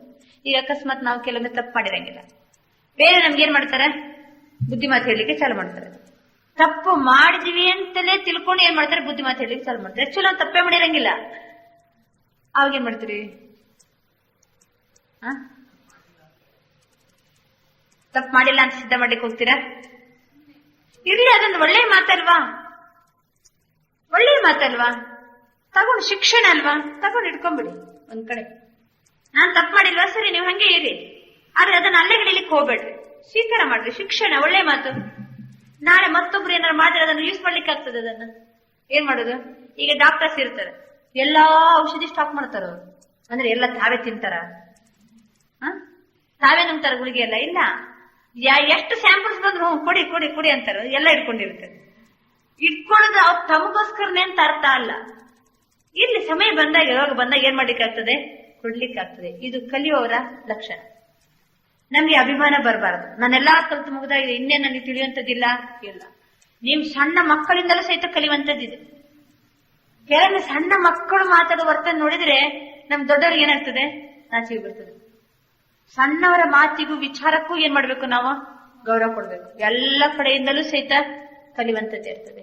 ಅದಕ್ಕೋಸ್ಕರ ಯಾವುದೇ ಒಂದು ಶಿಕ್ಷಣ ಬಂದ್ರೆ ಪ್ರೀತಿಯಿಂದ ಅದನ್ನ ಏನ್ ಮಾಡ್ಬೇಕು, ನಾವು ಸ್ವೀಕಾರ ಮಾಡುವಂತ ಗುಣ ಇದ್ರೆ ನಾವು ಬಹಳ ಈಸಿಯಲ್ಲಿ ಕಲಿತೀವಿ. ಆಮೇಲೆ ಕಲಿಸೋದು ಹೇಗೆ ಅಂತಂದ್ರೆ, ಅವ್ರ ಹತ್ರ ಮೊದಲನೇ ಗುಣ ಯಾವ್ದಂದ್ರೆ, ಕಲಿತವರೇ ಕಲಿಸಬಲ್ಲರು ಅಂತ. ನುಡಿದಂತೆ ನಡೆ. ನೀವು ಮತ್ತೆ ನುಡಿಯಿರಿ. ಮೊದಲೇನ್ ಮಾಡೋಣ, ನಡೆದು ತೋರಿಸೋಣ. ನಡೆದು ತೋರಿಸಿದಾಗ ಮತ್ತೊಬ್ಬರಿಗೆ ಹೇಳಲಿಕ್ಕೆ ನಮ್ಗೆ ಸುಲಭ ಆಗ್ತದೆ. ಮಾತ್ರವಲ್ಲ, ನಾವು ನಡೆದು ತೋರಿಸಿದಾಗ ನಾವು ಮತ್ತೊಬ್ಬರಿಗೇನ್ ಕಲಿಸ್ತೀವಿ ಅದು ಖಂಡಿತವಾಗಿ ಅದು ಸಕ್ಸಸ್ ಆಗ್ತದೆ. ಅದು ಅವರಿಗೆ ಏನದು ಪರಿಣಾಮ ಬೀರ್ತದೆ. ಅದು ಅಕಸ್ಮಾತ್ ನನ್ನ ಮನಸ್ಸಿನೊಳಗೇನೆ ಶಾಂತಿ ಇಲ್ಲ, ನೆಮ್ಮದಿ ಇಲ್ಲ, ನಾನು ಮತ್ತೊಬ್ಬರ ಬಗ್ಗೆ ಹೆಂಗ್ ಶಾಂತಿ, ಅವ್ರ ನೆಮ್ಮದಿ ಹೆಂಗ್ ಕೊಡ್ಲಿ ಅವರಿಗೆ? ನಮಗೇನೆ ಒಳಗೊಳಗೇನೆ ಕಸಿವಿಸಿ ಇದೆ, ಕಣ್ಣೀರಿದೆ, ದುಃಖ ಇದೆ ಅಂದ್ರೆ ಮತ್ತೊಬ್ಬರ ಕಣ್ಣೀರು ಒರೆಸೋದು ಹೆಂಗೆ? ಮತ್ತೊಬ್ರು ಹಿಂಗೆ ಬಂದ್ರು, ಜಸ್ಟ್ ನಾನು ಹಿಂಗೆ ನಕ್ಕೊಂಡು ನೋಡ್ದೆ ಅವ್ರನ್ನ, ಆದ್ರೆ ಒಳಗೊಳಗೆ ನನಗೇನಿದೆ, ಒಂದ್ ಸಮಾಧಾನ ಇಲ್ಲ. ಆಗ ನಕ್ಕರು ಸಹ ಅದು ನಗು ಎಂತ ನಗು ಅಲ್ಲ, ನಿಜವಾದ ಆಂತರಿಕ ಸಂತೋಷದ ನಗು ಅಲ್ಲ. ಒಳಗಡೆ ಸಂತೋಷ ಇಟ್ಟುಕೊಂಡು ನಾವು ನಕ್ಕಾಗ ಅದರ ಪರಿಣಾಮನೇ ಬೇರೆ. ಅದೇ ರೀತಿ ಶಿಕ್ಷಣ ಕೊಡುವಾಗ್ಲೂ ಸಹ ಆ ಶಿಕ್ಷಣ ನನ್ನ ಹತ್ರ 100% ಧಾರಣೆಯಲ್ಲಿದೆ ಅಂತಂದ್ರೆ ಈಗ ಇಷ್ಟು ಅಧಿಕಾರದಿಂದ ಹೇಳ್ಬೋದು, ಅದನ್ನ ಅಧಿಕಾರದಿಂದ ಕಲಿಸ್ಬೋದು. ಗಾಂಧೀಜಿ ಮಾತು ನೆನಪಾಗ್ತದಲ್ವಾ, ಬೆಲ್ಲ ತಿನ್ಬಾರ್ದಂತೆ ಹೇಳ್ಕೊಂಡು ಶಿಕ್ಷಣ ಕೊಡ್ಬೇಕಾದ್ರೆ ಗಾಂಧೀಜಿ ಇರ್ಬೇಕಲ್ವ ಅದು, ಅಥವಾ ಗೌತಮ್ ಬುದ್ಧನ ಯಾವ್ದೋ ಒಂದು ಹಿರಿಯರ್ದದು. ಒಂದು ತಾಯಿ ಏನ್ ಮಾಡ್ತಾಳಂದ್ರೆ, ಒಂದು ಮಗುವಿಗೆ ಬಹಳ ಬೆಲ್ಲ ತಿನ್ನುವಂತ ಅಭ್ಯಾಸ ಇರುತ್ತೆ. ಅದನ್ನ ಏನ್ ಮಾಡ್ಬೇಕಾಗ್ತದೆ, ಬಿಡಿಸ್ಬೇಕಂತ ಒಬ್ರು ಮಹಾನ್ ಭಾವರ್ ಅಂತ ತಿಳ್ಕೊಡ್ರಿ. ಯಾಕೆಂದ್ರೆ ಅದು ಯಾರ್ದು ಪರ್ಟಿಕ್ಯುಲರ್ ಅದರಲ್ಲೇ ಬರ್ತದೆ ಕಾಣ್ತದೆ. ಆ ಮಗುವಿಗೆ ನೋಡ್ರಿ ಒಂದ್ ಸ್ವಲ್ಪ ಬೆಲ್ಲ ತಿನ್ನೋದು ಬೇಡ ಅಂತ ಸ್ವಲ್ಪ ನೀವು ಹೇಳ್ರಿ, ನೀವು ದೊಡ್ಡವ್ರು ಹೇಳ್ರಿ ಏನಾಗ್ತದೆ, ಮಗು ಕೇಳ್ತಂತ ಹೇಳ್ಕೊಂಡ್ ಕರ್ಕೊಂಬಂದ್ರಿ. ಅಷ್ಟೊತ್ತಿಗೆ ಇಲ್ಲ, ನೀನು 1 ವಾರ ಬಿಟ್ಟು ಕರ್ಕೊಂಡ್ ಬಾ ಮಗುವನ್ನ ಅಂತಂದ್ರು. ಯಾಕೆಂದ್ರೆ ಇವ್ರು ಬೆಲ್ಲ ತಿಂತಿದ್ರು, ಇವ್ರಿಗೆ ಬೆಲ್ಲ ತಿನ್ನುವಂತ ಚಟ ಇದ್ದಾಗ ನೀವ್ ಬೆಲ್ಲ ತಿನ್ಬೇಡ ಅಂತಂದ್ರೆ ಅದು ಮಗುಗೆ ಏನ್ ಪರಿಣಾಮ ಬೀರ್ತದೆ? 1 ವಾರ ಬಿಟ್ಟು ಬಾ ಅಂತಂದ್ರೆ ಅರ್ಥ ಏನು? ಇವ್ರು 1 ವಾರ ಬೆಲ್ಲ ತಿನ್ನೋದನ್ನ ಏನ್ ಮಾಡಿದ್ರು, ಬಿಟ್ಟು. ಆಮೇಲೆ 1 ವಾರ ಬಿಟ್ಟು ಕರೆದ ಮಗುವನ್ನ ಕರ್ಕೊಂಬಂದ್ರ, ನೋಡಪ್ಪ ನೀನು ಬೆಲ್ಲ ತಿನ್ಬೇಡ ಅಂತ ಪ್ರೀತಿಯಿಂದ ಹೇಳಿ. ಆಗ ತಾಯಿ ಪ್ರಶ್ನೆ ಕೇಳ್ತಾಳೆ, ಇದೇ ಮಾತನ್ನ ನೀವು ಅವತ್ತೇ ಹೇಳ್ಬೋದಾಗಿತ್ತಲ್ಲ, ಇಷ್ಟೇ ಹೇಳ್ತಿದ್ರಿ ಅಂತ ಹೇಳ್ಕೊಂಡು. ಅಂದ್ರೆ ಏನು, ಅವತ್ತೇ ಹೇಳ್ಬೇಕಂತಂದ್ರೆ ಪರಿಣಾಮ ಬೀರ್ಬೇಕಲ್ಲ. ಮತ್ತೊಬ್ಬರಿಗೆ ಕಲಿಸ್ಬೇಕಾದ್ರೆ ನಾವು ಮೊದಲು ಅದನ್ನ ಪೂರ್ಣ ಜೀವನದಲ್ಲಿ ತಂದ್ಬಿಟ್ರೆ ನಿಮ್ಗೆ ಕಲಿಸ್ಲಿಕ್ಕೆ ಏನಾಗ್ತದೆ, ಬಹಳ ಸುಲಭ. ಈಗ ಅಕಸ್ಮಾತ್ ಅಕ್ಕವ್ರ ಹತ್ರ ಕೇಳ್ತೀವಿ, ಅಕ್ಕವ್ರೆ ನೀವು ಇವರೆಲ್ಲರಿಗೂ ಸಹಿತ ರವಾ ಲಾಡು ಮಾಡೋದು ಹೆಂಗಂತ ಕಲಿಸ್ಕೊಡ್ತೀರಾ? ಧೈರ್ಯವಾಗಿ ಹೇಳ್ತೀರ, ನಾನು ಕಲಿಸ್ಕೊಡ್ತೀನಿ ಅಂತ ಹೇಳ್ತೀರಲ್ವಾ? ಯಾಕೆಂದ್ರೆ ಅವ್ರಿಗೆ ಪ್ರಾಕ್ಟಿಕಲ್ ಎಕ್ಸ್ಪೀರಿಯನ್ಸ್ ಇದೆ, ಅವ್ರಿಗೆ ಗೊತ್ತು. ಅಥವಾ ಯಾವ್ದಾದ್ರು ಅಣ್ಣಂದ್ರಿಗೆ ಕೇಳ್ತೀವಿ, ಮಾಕಪ್ರಣ್ಣವ್ರೆ ರವಾ ಲಾಡು ಮಾಡ್ತೀರಾ, ಎಲ್ಲರಿಗೂ ಹೇಳ್ಕೊಡ್ತೀರಾ, ಅದ್ರ ಬಗ್ಗೆ ಒಂದು ಅರ್ಧ ಗಂಟೆ ಟೀಚಿಂಗ್ ಕೊಡ್ತೀರಾ? ಕೊಡಗಿಲ್ಲ. ಅಕಸ್ಮಾತ್ ಇಲ್ಲ ಅದು ರೌಂಡ್ ಇರ್ತದೆ, ಅದು ರವಾ ಹಾಕಿರ್ತಾರೆ, ಸಕ್ಕರೆ ಹಾಕಿರ್ತಾರೆ ಅನ್ಬೋದು. ನೀವು ಅಧಿಕಾರದಿಂದ ಹೇಳಲಿಕ್ಕೆ ಧೈರ್ಯ ಇಲ್ಲ ನಿಮ್ಗೆ. ಯಾಕೆ ನೀವು ಕಲ್ತಿಲ್ಲ. ಕಲ್ತದಾದ್ರೆ ನಮ್ಗೆ ಅದು ಕರೆಕ್ಟ್ ಅಕ್ಕವ್ರು ಎಷ್ಟು ಅಧಿಕಾರದಲ್ಲಿ ಬೇಕಾದ್ರೆ ಹೇಳ್ತಾರೆ, ಇಲ್ಲ ರವಲಾಡು ಕಹಿ ಇದೆ ಅಂತ ಅಂತೀವಿ, ನಾವೆಲ್ಲ ವಾದ ಮಾಡ್ತೀವಿ. ಇಲ್ಲೆಲ್ಲ ಸಿಹಿ ಇದೆ, ಯಾಕಂದ್ರೆ ಅವ್ರು ಮಾಡಿರ್ತಾರೆ, ತಿಂದಿರ್ತಾರೆ, ಎಲ್ಲ ಗೊತ್ತವ್ರಿಗೆ ಅಲ್ವಾ? ಯಾವಾಗ ಅದನ್ನ ನಮ್ಗೆ ಅಷ್ಟು ಎಕ್ಸ್ಪೀರಿಯನ್ಸ್ ಇರ್ತದೆ, ನಿಮ್ಗೆ ಸಮಾಜದ ಮುಂದೆ ಒಂದು ಸತ್ಯತೆ ನೀಡ್ಲಿಕ್ಕೆ ಏನ್ ಬರ್ತದೆ, ನ್ಯಾಚುರಲ್ ಆಗಿ ಧೈರ್ಯತೆ ಬರ್ತದೆ. ಎಷ್ಟೋ ಜನ ನಮಗೂ ಈ ಪ್ರಶ್ನೆ ಹಾಕ್ತಾರೆ, ನಾವ್ ಎಂತೆಂತವ್ರದ್ದು, ಎಂತ ದೊಡ್ಡವ್ರು ಇರ್ಲಿ, ಅವ್ರು ಎಂತ ಕಲ್ತವ್ರು ಇರ್ಲಿ, ಏನೇ ಇರ್ಲಿ, ಅದನ್ನ ಪ್ರೀತಿಯಿಂದ ಹೋಗಿ ಜ್ಞಾನ ಕೊಡುವಾಗ ಯಾವ ರೂಪದ ಭಯ ಬರಂಗಿಲ್ಲ. ಅಯ್ಯೋ ಅವ್ರು ಬಹಳ ಕಲ್ತವ್ರು, ಬಹಳ ತಿಳಿದವ್ರೇನೋ, ಅವ್ರು ಏನೇ ತಿಳಿದಿರ್ಲಿ, ಏನೇ ಇರ್ಲಿ, ನಮ್ಮ ಜೀವನದಲ್ಲಿ ಒಂದು ಸತ್ಯತೆ ಇದೆಯಾ, ನಮ್ ಜೀವನದಲ್ಲಿ ಒಂದು ಪವಿತ್ರತೆಯ ಬಲ ಇದೆಯಾ, ನಮ್ ಜೀವನದಲ್ಲಿ ಒಂದು ಶಾಂತಿಯ ಶಕ್ತಿ ಇದೆಯಾ, ನಮ್ಮ ಹತ್ರ ಏನು ನಾವು ಅನುಭವ ಮಾಡಿರ್ತೀವಿ, ಆ ಧಾರಣೆಯ ಶಕ್ತಿಯ ಮುಂದೆ ನೀವು ಧೈರ್ಯವಾಗಿ ಏನ್ ಮಾಡ್ಬೋದು, ಬೇರೆಯವರಿಗೆ ಜ್ಞಾನ ಕೊಡ್ಬೋದು. ನಮ್ಮಲ್ಲಿ ಪ್ರಾಕ್ಟಿಕಲ್ ನಾವು ಹೆಜ್ಜೆ ಹೆಜ್ಜೆಗೆ ಅದೇ ರೀತಿ ನಡೀತಿದ್ದೀವಿ ಅಂತ ಅನ್ನುವಾಗ ಏನು ಹೆದರ ಅವಶ್ಯಕತೆನೇ ಇಲ್ಲ. ಮತ್ತೊಬ್ಬರಿಗೆ ಕಲಿಸ್ಬೇಕಾದ್ರೆ ನಾವಷ್ಟೇ ಏನಾಗ್ಬೇಕು, ಅನುಭವಿ ಮೂರ್ತಿ ಆಗ್ಬೇಕು. ಮತ್ತೆ ಕಲಿಸುವಾಗ ಈಗ ಶಿಕ್ಷಕನಾದವನು ಅವನ ಹತ್ರ ಸಮಾನತೆಯ ಭಾವನೆ, ಪಾರ್ಶಾಲಿಟಿ ಇರಬಾರದು. ಕಲಿಸುವಾಗ ಸಮಾನ ದೃಷ್ಟಿ. ಅದಕ್ಕೆ ಬ್ಯಾಕ್ಗ್ರೌಂಡ್ ಯಾವುದು, ಆತ್ಮಜ್ಞಾನ. ನಾವಿದನ್ನ ಮೋರಲ್ ಎಜುಕೇಶನ್ ಅಲ್ಲಿ ಪಾಠ ಕೊಡುವಾಗ ಬೇರೆ ಸ್ಟೈಲಲ್ಲಿ ಪಾಠ ಕೊಡ್ತೀವಿ. ಯಾಕಂದ್ರೆ ಅವ್ರು ಶಿಕ್ಷಕರು ಕುಂತಿರ್ತಾರೆ ಅಲ್ಲಿ ಪಾಠ ಕಲಿಕೆ. ಅವರಿಗೆ ಕಲಿಸುವ ಕಲೆ ಹೇಗೆ, ಮಕ್ಕಳಿಗೆ ಹೆಂಗ್ ಕಲಿಸ್ತೀರಿ ನೀವು? ಈಗ ಒಂದ್ ಶಿಕ್ಷಣವನ್ನು ಕೊಡ್ತೀವಿ ಅಂತ ತಿಳ್ಕೋಣ, ಮತ್ತೊಬ್ಬರಿಗೆ ಕರೆಕ್ಟ್ ಅವರಿಗೆ ಮನದಟ್ಟಾಯ್ತೋ ಇಲ್ಲೋ ಅನ್ನುವಂಥದ್ದು ಗುರುತಿಸೋದು ಶಿಕ್ಷಕನ ಕೆಲಸ. ಅವನು ಮನದಟ್ಟಾಗದೆ ಅರ್ಧಮರ್ಧ ಕಲಿಸಿದ್ರೆ ಆ ಶಿಕ್ಷಣ ಏನಾಗ್ಬಿಡ್ತದೆ, ಉಲ್ಟಾ ಕೆಲಸವನ್ನ ಮಾಡ್ತದೆ, ಲಕ್ಷಣವನ್ನೇ ಕೆಡಿಸಿ ಬಿಡ್ತದೆ. ಈಗ ನೋಡ್ರಿ, ಒಬ್ಬ ಡಾಕ್ಟರ್ ಹತ್ರ ಔಷಧಿ ಅಂತ ಹೇಳ್ಕೊಂಡು ಒಬ್ಬ ಮಗನನ್ನ ಕಳಿಸ್ಕೊಡ್ತಾನೆ. ಡಾಕ್ಟರ್ ಏನ್ ಮಾಡ್ತಾರೆ, ಒಂದು ಬಾಟ್ಲಲ್ಲಿ ಔಷಧಿಯನ್ನ ತುಂಬಿಸಿ, ನೀನು ಇದನ್ನ ತಂದೆಗೆ ಕೊಡು, ಔಷಧಿಯನ್ನ ಅಲುಗಾಡಿಸಿ ಕೊಡು ಅಂತ ಹೇಳಿ ಕೊಡ್ತಾನೆ. ಒಂದ್ ಬಾಟ್ಲಲ್ಲಿ ಔಷಧಿಯನ್ನ ಕೊಟ್ಟು ಅಲುಗಾಡಿಸಿ ಕೊಡು ಅಂತ ಕೊಟ್ಬಿಡ್ತಾನೆ. ಅಲುಗಾಡಿಸಿ ಕೊಡ್ಬೇಕು, ಅಲುಗಾಡಿಸಿ ನೆನ್ಪಿಡ್ಕೊಳ್ತಾನ ಅವನು. ಆಮೇಲೆ ಪಾಪ ಅವನ್ಗೆ ತಂದೆಗೆ ಬೆಡ್ ರೆಸ್ಟ್ ಅಂತ ಡಾಕ್ಟರ್ ಅಂದಿರ್ತಾರೆ, ನೀವು ಆ ಕಡೆ ಅಲುಗಾಡಬಾರ್ದು, ಈ ಕಡೆ ಅಲುಗಾಡಬಾರ್ದು, ನೀವು ಕರೆಕ್ಟ್ ಏನ್ ಹೆಚ್ಚು ಕಡಿಮೆ ಆಗದಂಗೆ ಇರ್ಬೇಕಂತ ಅವರಿಗೆ ರೆಸ್ಟ್ ಕೊಟ್ಟಿರ್ತಾರೆ. ಇವನು ಔಷಧಿನ ಅಲುಗಾಡಿಸಿ ಕೊಡಂತ ಅಂದಾರಲ್ಲ, ಹೋಗಿ ಹೋಗಿ ರೋಗಿನೇ ಏನ್ ಮಾಡ್ತಾನೆ, ಜೋರಾಗಿ ಅಲುಗಾಡಿಸಿ ಔಷಧಿ ಕೊಡಲಿಕ್ಕೆ ಚಾಲು ಮಾಡ್ತಾನೆ. ಅಂದ್ರೆ ನೀವ್ ಒಂದೇನ್ ಕೊಡ್ತೀರಿ, ಈಗ ಮಕ್ಕಳ ಹತ್ರ ನೋಡಿ ಕೆಲವೊಮ್ಮೆ ಹೇಳ್ಬೇಕಾದ್ರೆ, ನೋಡ ಅಲ್ಲಿ ಹೋಗಿ ಏನ್ ಹೇಳ್ತೀನಿ ನೀನು, ಮತ್ತೆ ಬಾಯಿಲ್ ಏನಮ್ಮ ಏನ್ ಮಾಡ್ತೀವಿ, ರಿಪಿಟೇಷನ್ ಮಾಡಿಸ್ಬೇಕು. ಯಾಕೆಂದ್ರೆ ನಾನು ಹೇಳಿದ್ದವರಿಗೆ ಅರ್ಥ ಆಯ್ತೋ ಇಲ್ಲೋ. ಕಲಿಸುವಾಗ ಯಾವಾಗ್ಲೂ ಸರಿಯಾಗಿ ಅರ್ಥ ಆಗುವ ರೂಪದಲ್ಲಿ, ಮನದಟ್ಟಾಗುವ ರೂಪದಲ್ಲಿ ಏನ್ ಮಾಡ್ಬೇಕಾಗ್ತದೆ, ಕಲಿಸ್ಬೇಕಾಗ್ತದೆ. ಇಲ್ಲ ಅಂದ್ರೆ ಅರ್ಥ ಅನರ್ಥ ಆಗ್ಬಿಡ್ತದೆ. ಅದು ಕಲಿಸುವಂತಹ ಒಂದು ಇದರಲ್ಲಿ ಅಷ್ಟೇ ಸಹನತೆ ಬೇಕು ನಮ್ಗೆ. ಮತ್ತೊಬ್ಬರಿಗೆ ಕಲಿಸ್ಬೇಕಾದ್ರೆ ಸಹನತೆ ಬೇಕು. ಅವರು ಉಲ್ಟಾ ತಿರುಗ್ಬೋದು, ನಮ್ಗೆ ಬೈಬೋದು, ಕ್ರಾಸ್ ಕ್ವಶನ್ ಹಾಕ್ಬೋದು, ಅಥವಾ ನಾವು ಹೇಳಿದ್ರೆ ಸಹಿತ ಅವ್ರು ನಡೆದು ನಿಂತಿರ್ಬೋದು. ಅಂತ ಟೈಮಿಗೆ ನಮ್ಮ ಹತ್ರ ಅಷ್ಟೇ ಸಹನತೆ ಬೇಕು. ಆಮೇಲೆ ನಾವು ಕಲಿಸ್ಬೇಕಾದ್ರೆ, ಮತ್ತೊಬ್ಬರಿಗೆ ಈ ಟೈಪಿನ ಒಂದು ದಾನವನ್ನ ಕೊಡಬೇಕಾದ್ರೆ, ನಮ್ಮಲ್ಲಿದ್ದಂತ ತಿಳುವಳಿಕೆಯನ್ನು ಮತ್ತೊಬ್ಬರಿಗೆ ದಾನ ಕೊಡಬೇಕಾದ್ರೆ ನಮ್ಮಲ್ಲಿ ಅಷ್ಟೇ ದಯಾಭಾವನೆ ಇರಬೇಕು ಅಲ್ವಾ? ದಯಾಭಾವನೆ ಇದ್ದಾಗನೇ ಸೇವಾ ಭಾವನೆ ಬರ್ತದೆ. ಮತ್ತೊಬ್ಬರಿಗೆ ಕಲಿಸುವಂತಹ ಒಂದು ಕಲೆ ನಮ್ಮಲ್ಲಿ ಜಾಗೃತ ಆಗ್ತದೆ. ನಮ್ಗೆ ಮತ್ತೊಬ್ಬರ ಬಗ್ಗೆ ಇವರಿಗೆ ಹೇಳ್ಬೇಕು, ಇವರಿಗೆ ನಾನು ಉನ್ನತಿ ಮಾಡ್ಬೇಕು, ನನ್ನ ಹತ್ರ ತಿಳಿದಂತೆ ವಿಚಾರವನ್ನ ಇವರಿಗೂ ಏನ್ ಮಾಡ್ಬೇಕು, ಅದನ್ನ ಕೊಡ್ಬೇಕಂತ ಆ ರೀತಿ ಅವರಲ್ಲಿ ಮತ್ತೊಬ್ಬರ ಉನ್ನತಿಯ ಅಥವಾ ದಯೆಯ ಬಗ್ಗೆ ಅವರಲ್ಲಿ ಭಾವನೆ ಇತ್ತಂತಂದ್ರೆ ಇವರಿಗೆ ಆಟೋಮೆಟಿಕ್ ಏನ್ ಮಾಡ್ತೀವಿ, ಕಲಿಸುವಂತಹ ಲವಲವಿಕೆ ಸಹಜವಾಗಿ ಜೀವನದಲ್ಲಿ ಬರ್ತದೆ. ಅಥವಾ ಸಹನ ಇದ್ದಾಗ, ಆಮೇಲೆ ಯುಕ್ತಿಯುಕ್ತವಾಗಿ ಏನ್ ಮಾಡ್ಬೇಕಾಗ್ತದೆ, ಕೆಲವೊಮ್ಮೆ ಕಲಿಸ್ಬೇಕಾಗ್ತದಲ್ವಾ? ಅದಕ್ಕೆ ಕಲಿಯುವುದು ಕಲೆ, ಮತ್ತೊಬ್ಬರಿಗೆ ಕಲಿಸುವುದು ಕಲೆ. ಈಗ ಮುಂದಿದ್ದು ಮಾತನಾಡುವ ಮತ್ತು ಬರೆಯುವ ಕಲೆ. ಮಾತನಾಡುವ ಮತ್ತು ಪತ್ರ ಬರೆಯುವ ಕಲೆ. ಮಾತನಾಡುವ ಮತ್ತು ಪತ್ರ ಬರೆಯುವ ಕಲೆ. ಸಂಕಲ್ಪ ಭಾಷೆ ಅಥವಾ ಭಾವ ಭಾಷೆ ಶಬ್ದಕ್ಕೆ ಬಂದಾಗ ಅದನ್ನು ಮಾತು ಅಂತ ಹೇಳಿ ಕರೀತಾರೆ. ಸಂಕಲ್ಪ ಭಾಷೆ ಅಥವಾ ಭಾವ ಭಾಷೆ ಇದು ಶಬ್ದದಲ್ಲಿ ಬಂದಾಗ ಅದಕ್ಕೆ ಮಾತು ಅಂತ ಹೇಳ್ಕೊಂಡು ಕರೆಯಲಾಗ್ತದೆ. ನೀವು ಯಾವ್ದನ್ನಾದ್ರೂ ಶಬ್ದದಲ್ಲಿ ಬರಬೇಕಾದ್ರೆ ಮೊದಲು ಎಲ್ಲಿ ಇರ್ತದೆ? ಅದು ಮನಸ್ಸಲ್ಲಿ ಇರ್ತದಲ್ವಾ? ಮನಸ್ಸಿನಲ್ಲಿದ್ದದ್ದು ಶಬ್ದದಲ್ಲಿ ಬರ್ತದೆ, ಅದೇ ಮಾತು. ನಾವಾಡುವಂತ ಮಾತು ಹೇಗಿರ್ಬೇಕು? ಮಾತನಾಡುವ ಕಲೆ ಅಂದ್ರೆ ಹೇಗೆ?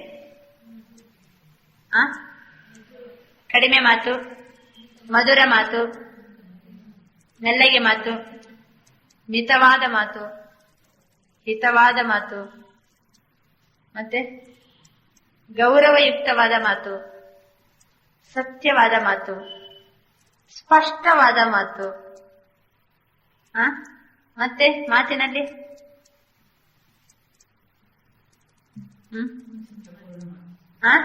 ಅರ್ಥಪೂರ್ಣ ಮಾತು, ವಾತ್ಸಲ್ಯ ಪೂರ್ವಕವಾದ ಮಾತು ಅಂದ್ರೆ ಪ್ರೀತಿ ವಾತ್ಸಲ್ಯ ತುಂಬಿರುವಂತ ಮಾತು, ನಿಜಾಂಶವನ್ನ ಸತ್ಯಾಂಶ ತುಂಬಿರುವಂತ ಮಾತು, ಇನ್ನೊಂದು ಮುಂದೊಂದಲ್ಲ, ಸತ್ಯತೆ ಇರ್ಬೇಕಾದಲ್ಲಿ, ಸತ್ಯತೆ, ಸ್ಪಷ್ಟತೆ, ಸ್ವಚ್ಛ ಮಾತು. ಮತ್ತೆ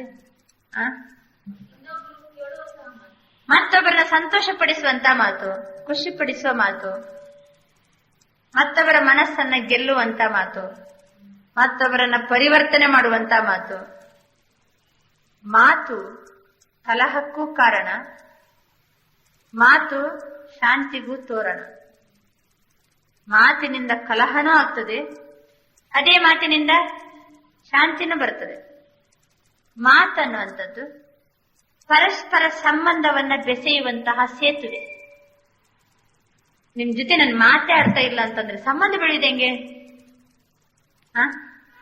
ಪರಸ್ಪರ ಸಂಬಂಧ ಬೆಸೆಯುವ ಸೇತುವೆ ಯಾವುದು? ಮಾತು.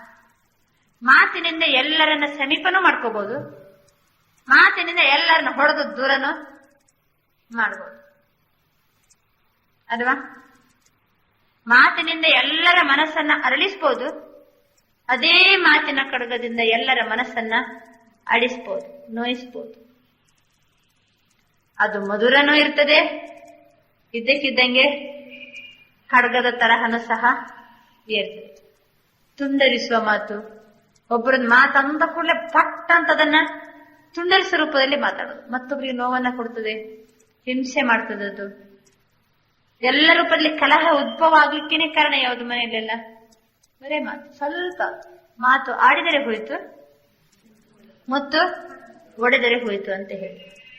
ಈಗ ನೋಡ್ರಿ, ನಮ್ಮ ಮಾತಿನ ಕಡೆಗೆ ನಾವು ಅಟೆನ್ಷನ್ ಕೊಡಬೇಕಾದ್ರೆ ಒಳ್ಳೆ ಸುಂದರವಾದಂತಹ, ಮಧುರವಾದಂತಹ, ಅರ್ಥಪೂರ್ಣವಾದಂತಹ, ನೈಜವಾದಂತಹ ಮಾತನಾಡಬೇಕಾದ್ರೆ ನಮ್ಮ ಪರಿವರ್ತನೆ ಸ್ಥಿತಿ ಎಲ್ಲ ಎಲ್ಲಿ? ಮನಸ್ಸಿಗೆ ಸಂಬಂಧಪಟ್ಟದಲ್ವಾ? ಮನಸ್ಸು ನಮ್ದು ಹೆಂಗೆ ವರ್ಕ್ ಮಾಡ್ತೋ ಅದಕ್ಕೆ ತಕ್ಕಂತೆ ಬಾಯಿ ಮಾತಾಡ್ತದೆ. ನಾವು ಆಡುವಂತ ಮಾತು, ನೋಡುವಂತ ನೋಟ, ಮಾಡುವಂತ ಕರ್ಮ, ಎಲ್ಲದಕ್ಕೂ ಬೀಜ ಯಾವುದು? ಮನಸ್ಸಿನ ಸಂಕಲ್ಪವೇ ಬೀಜ. ಮಾತಿಗೂ ಸಹಿತ ಬೀಜ ಯಾವುದು? ಮನಸ್ಸಿನ ಸಂಕಲ್ಪ. ಮನಸ್ಸಿನ ಸಂಕಲ್ಪದಲ್ಲಿ ಬಹಳ ಉತ್ತಮವಾದಂತಹ ಪರಿವರ್ತನೆ ತಂದ್ಕೊಂಡೆವು ಶಿಕ್ಷಣದ ಆಧಾರದ ಮೇಲೆ. ಅಥವಾ ಶುದ್ಧ ಚಿಂತನೆ, ಶುಭವನ್ನೇ ಯೋಚನೆ ಮಾಡೋದು. ಬಾಬರ ಮುರಳಿ ನೋಡ್ರಿ, ಎಂದಿಗೂ ಸಹಿತ ಮುರಳಿ ಕೇಳಿ ಯಾರಿಗಾರು ಸಿಟ್ಟು ಬಂದಿದೆಯಾ? ಸಿಟ್ಟು ಬಂದಿದೆಯಾ? ಅಂದ್ರೆ ಬಾಬರವರ ಮಹಾವಾಕ್ಯ ಎಲ್ಲರಿಗೂ ಸಂತೋಷ ಕೊಡ್ತದಂತಂದ್ರೆ ಅದು ಬಾಬನ ಮಾತಲ್ವಾ? ಬಾಬರವರ ಸಂಕಲ್ಪದ ಸಾಕಾರ ರೂಪ ಯಾವುದು? ಮುರಳಿ ಮಾತದು, ಬಾಬನ ಮಾತದು ಮಹಾವಾಕ್ಯ. ಬಾಬನ ಮಾತು ಎಲ್ಲರಿಗೂ ಹರ್ಷಪಡಿಸ್ತದೆ, ಎಲ್ಲರಿಗೂ ಬೆಳಕು ಕೊಡ್ತದೆ, ಎಲ್ಲರಿಗೂ ಸಹಿತ ಉನ್ನತ ಮಟ್ಟಕ್ಕೆ ಕರ್ಕೊಂಡು ಹೋಗ್ತದೆ. ಬಾಬರವರ ಮಾತಿನಲ್ಲಿ ಎಲ್ಲರ ಒಳಗಿರುವಂತ ರೋಗಕ್ಕೂ ಔಷಧಿ ಇದೆ. ಇವತ್ತು ನನಗೇನೆ ಹೇಳ್ಬಿಟ್ರಲ್ಲ ಬಾಬಾ ಅಂತ ಅಂದ್ಬಿಡ್ತೀನಿ. ಹೇಗೆ ಮಾತನಾಡ್ರಿ, ಅದನ್ನ ಫಲ ಮಾಡ್ಬೇಕು ನಾವು. ಫಲಪದ. ತಂದೆಯ ಮಾತಿನಂತೆ ನನ್ನ ಮಾತಿದೆಯಾ? ಅದಕ್ಕೇನೆ ತಂದೆಯ ಮಾತಿನ ಹಾಗೇನೆ ನನ್ನ ಮಾತು ಬರ್ಲಿಕ್ಕೋಸ್ಕರ ದಿನಾ ಸಂಸ್ಕಾರ ತುಂಬಿಸ್ಕೊಳ್ತಿದ್ವಿ. ತಂದೆಯ ಸಂಸ್ಕಾರವನ್ನ ದಿನಾ ಜ್ಞಾನ ಕೇಳಿ ಕೇಳಿ ಕೇಳಿ ಕೇಳಿ ಕೇಳಿ ಕೇಳಿ ನಮ್ಗೆ ಗೊತ್ತಿಲ್ಲದ ಹಾಗೇನೆ ಬಾಬನ ಸಂಸ್ಕಾರವನ್ನ ನಮ್ ಸಂಸ್ಕಾರ ಮಾಡ್ಕೊಳ್ತಿದ್ದೀವಿ ಅಲ್ವಾ? ಆಟೋಮೆಟಿಕ್ ಮಾತಿನಲ್ಲಿ ಯಾರು ಬಂದ ಕೂಡಲೇ ಜ್ಞಾನ ರತ್ನಗಳನ್ನು ಹೇಳಲೇಬೇಕನ್ನಿಸ್ತದೆ ನಮ್ಗೆ. ಅವ್ರನ್ನ ಖಾಲಿ ಕೈಲಿ ನಾವು ಕಳ್ಸಂಗಿಲ್ಲ. ಮಾತು ಮತ್ತೊಬ್ಬರನ್ನ ಹಿತವನ್ನ ಬಯಸ್ತದೆ, ಮತ್ತೊಬ್ಬರ ಉನ್ನತಿಯನ್ನ ಮಾಡ್ತದೆ. ಮಾತಿನಿಂದಲೇ ಮತ್ತೊಬ್ಬರ ಹೃದಯವನ್ನ ಗೆಲ್ಲಬಹುದು, ನಾವು ಪರಿವರ್ತನೆ ಮಾಡಬಹುದು. ಈಗ ನೋಡ್ರಿ, ಒಬ್ಬ ಕಳ್ಳನಿಗೆ ಒಂದು ಅಭ್ಯಾಸ ಇತ್ತು. ಯಾವುದೇ ಮನೆಗೆ ಹೋಗ್ಬೇಕಾದ್ರೂ ಸಹ ಮೊದಲು ಆ ಮನೆಗೆ ತಿಳಿಸು, ನಾನು ಇಂಥ ದಿನ ಬರ್ತೀನಿ ಅಂತ ಹೇಳಿ ಏನ್ ಮಾಡ್ತಿದ್ದಂತೆ, ಅವನು ಹೋಗ್ತಿದ್ದಂತೆ. ಹಂಗೆ ಇದ್ದಕ್ಕಿದ್ದಂಗೆ ಒಂದ್ ಮನೆಗೆ ಪತ್ರ ಬಂದ್ಬಿಡ್ತು, ಏನಂತ, ನಾನಿವತ್ತು ಬರ್ತೀನಿ ಅಂತ. ಮನೆಯ ಮಾಲೀಕ ಪಾಪ ಹೆದರಿಬಿಟ್ಟ. ಅವನು ಬರ್ತೀನಂತ ಗೊತ್ತಿದ್ದ ದಿವಸ ನೀವು ಎಷ್ಟು ಕಾವಲಿಟ್ಟು ಬಂದೋಬಸ್ತು ಮಾಡಿದ್ರೆ ಸಹಿತ ತನ್ನ ಕೆಲಸ ಮಾಡ್ಕೊಂಡೇ ಹೋಗ್ತಿದ್ದವನು. ಮಾಲೀಕನಿಗೆ ಭಯ ಬಿಡ್ತು. ಅಷ್ಟೊತ್ತಿಗೆ ಮನೆಯ ಒಡತಿ ಅವನಿಗೆ ಧೈರ್ಯ ತುಂಬಿಸ್ತಾಳೆ. ನೀವೇನ್ ಭಯ ಪಡ್ಬೇಡ್ರಿ, ಇವತ್ತಿನ ಜವಾಬ್ದಾರಿ ನಾನ್ ನೋಡ್ಕೊಳ್ತೀನಿ, ಬರ್ಲಿ ಅಂತ ಹೇಳ್ಕೊಂಡು ಒಳ್ಳೆ ಘಮ ಘಮ ಎಲ್ಲ ಅಡಿಗೆ ತಯಾರು ಮಾಡಿಟ್ಟಿರ್ತಾಳೆ. ಆಮೇಲೆ ಸರಿ, ಅವನು ಕೊಟ್ಟ ಟೈಮಿಗೇನೆ ಬಂದಿದ್ದಾನೆ, ಬಾಗಿಲು ಬಡ್ದ. ಇವಳು ಬಹಳ ಪ್ರೀತಿಯಿಂದ ಹೋಗಿ ಬಾಗಿಲು ತೆರಿತಾಳೆ. ಬನ್ನಿ ಅಣ್ಣ ಅಂತ ಹೇಳ್ಕೊಂಡು ಪ್ರೀತಿಯಿಂದ ಕರೀತಾಳೆ. ಅಣ್ಣ, ನಿಮ್ದು ಪತ್ರ ಬಂದಿತ್ತು, ನೀವು ಬರ್ತೀರಂತ ಗೊತ್ತಿತ್ತಣ್ಣ ನನಗೆ, ಅದಕ್ಕೆ ನಾನು ಅಡಿಗೆ ಮಾಡಿಟ್ಟಿದ್ದೀನಿ, ನೀವ್ ಏನ್ ಮಾಡ್ರಿ ಅಣ್ಣ, ಮೊದ್ಲು ಊಟ ಮಾಡಿ ಅಂತ ವಾಕ್ಯ ಶಬ್ದದಲ್ಲಿ ಅಣ್ಣ ಅಣ್ಣ ಅಣ್ಣ ಅಂತ ಶಬ್ದ ಏನಿದೆ ಅವನಿಗೆ ಅಣ್ಣ ಅಣ್ಣ ಹೇಳುವಾಗ ಒಳಗಡೆ ಏನಾಗ್ತಿತ್ತು, ಅವನಿಗೆ ಚುಚ್ಚಿದಿತ್ತು ಅವನಿಗೆ. ಆಮೇಲೆ ಇಲ್ಲ, ನಿಮ್ಗೆ ನಾನು ತಗೊಂಡು ಹೋಗ್ಲಿಕ್ಕೆಲ್ಲ ನಮ್ದು ಸಂಪತ್ತು ಮನೇಲಿ ಎಲ್ಲ ಏನ್ ಮಾಡಿದೀನಿ, ಈಗ ರೆಡಿ ಮಾಡಿ ಇಟ್ಟಿದ್ದೀನಿ, ನೀವು ಊಟ ಮಾಡಿ ಅದನ್ನ ಏನ್ ಮಾಡ್ಕೊಂಡು ಹೋಗ್ಬೋದು, ತಗೊಂಡು ಹೋಗ್ಬೋದು ಅಣ್ಣ ಅಂತ. ಆವಾಗ ಅವನಿಗೆ ಅಣ್ಣ ಅಂತ ಶಬ್ದ ಏನಿದೆ ಅವನ ಪರಿವರ್ತನೆ ಆಗ್ಬಿಟ್ಟ. ಅಲ್ಲ, ತಂಗಿ, ಈಗ ಅಣ್ಣ ಅಂದ್ಮೇಲೆ ಇವ್ರು ತಂಗಿ ಆಗ್ಬಿಟ್ಲಲ್ಲ, ತಂಗಿ ರಕ್ಷಣೆ ಮಾಡುವಂತ ನಾನೇ ಹೇಗೆ ಇವಳು ಹೊತ್ಕೊಂಡು ಹೋಗ್ಲಿ, ಹಂಗೆ ಬಿಟ್ಟು ಹೋಗ್ಬಿಡ್ತಾನೆ.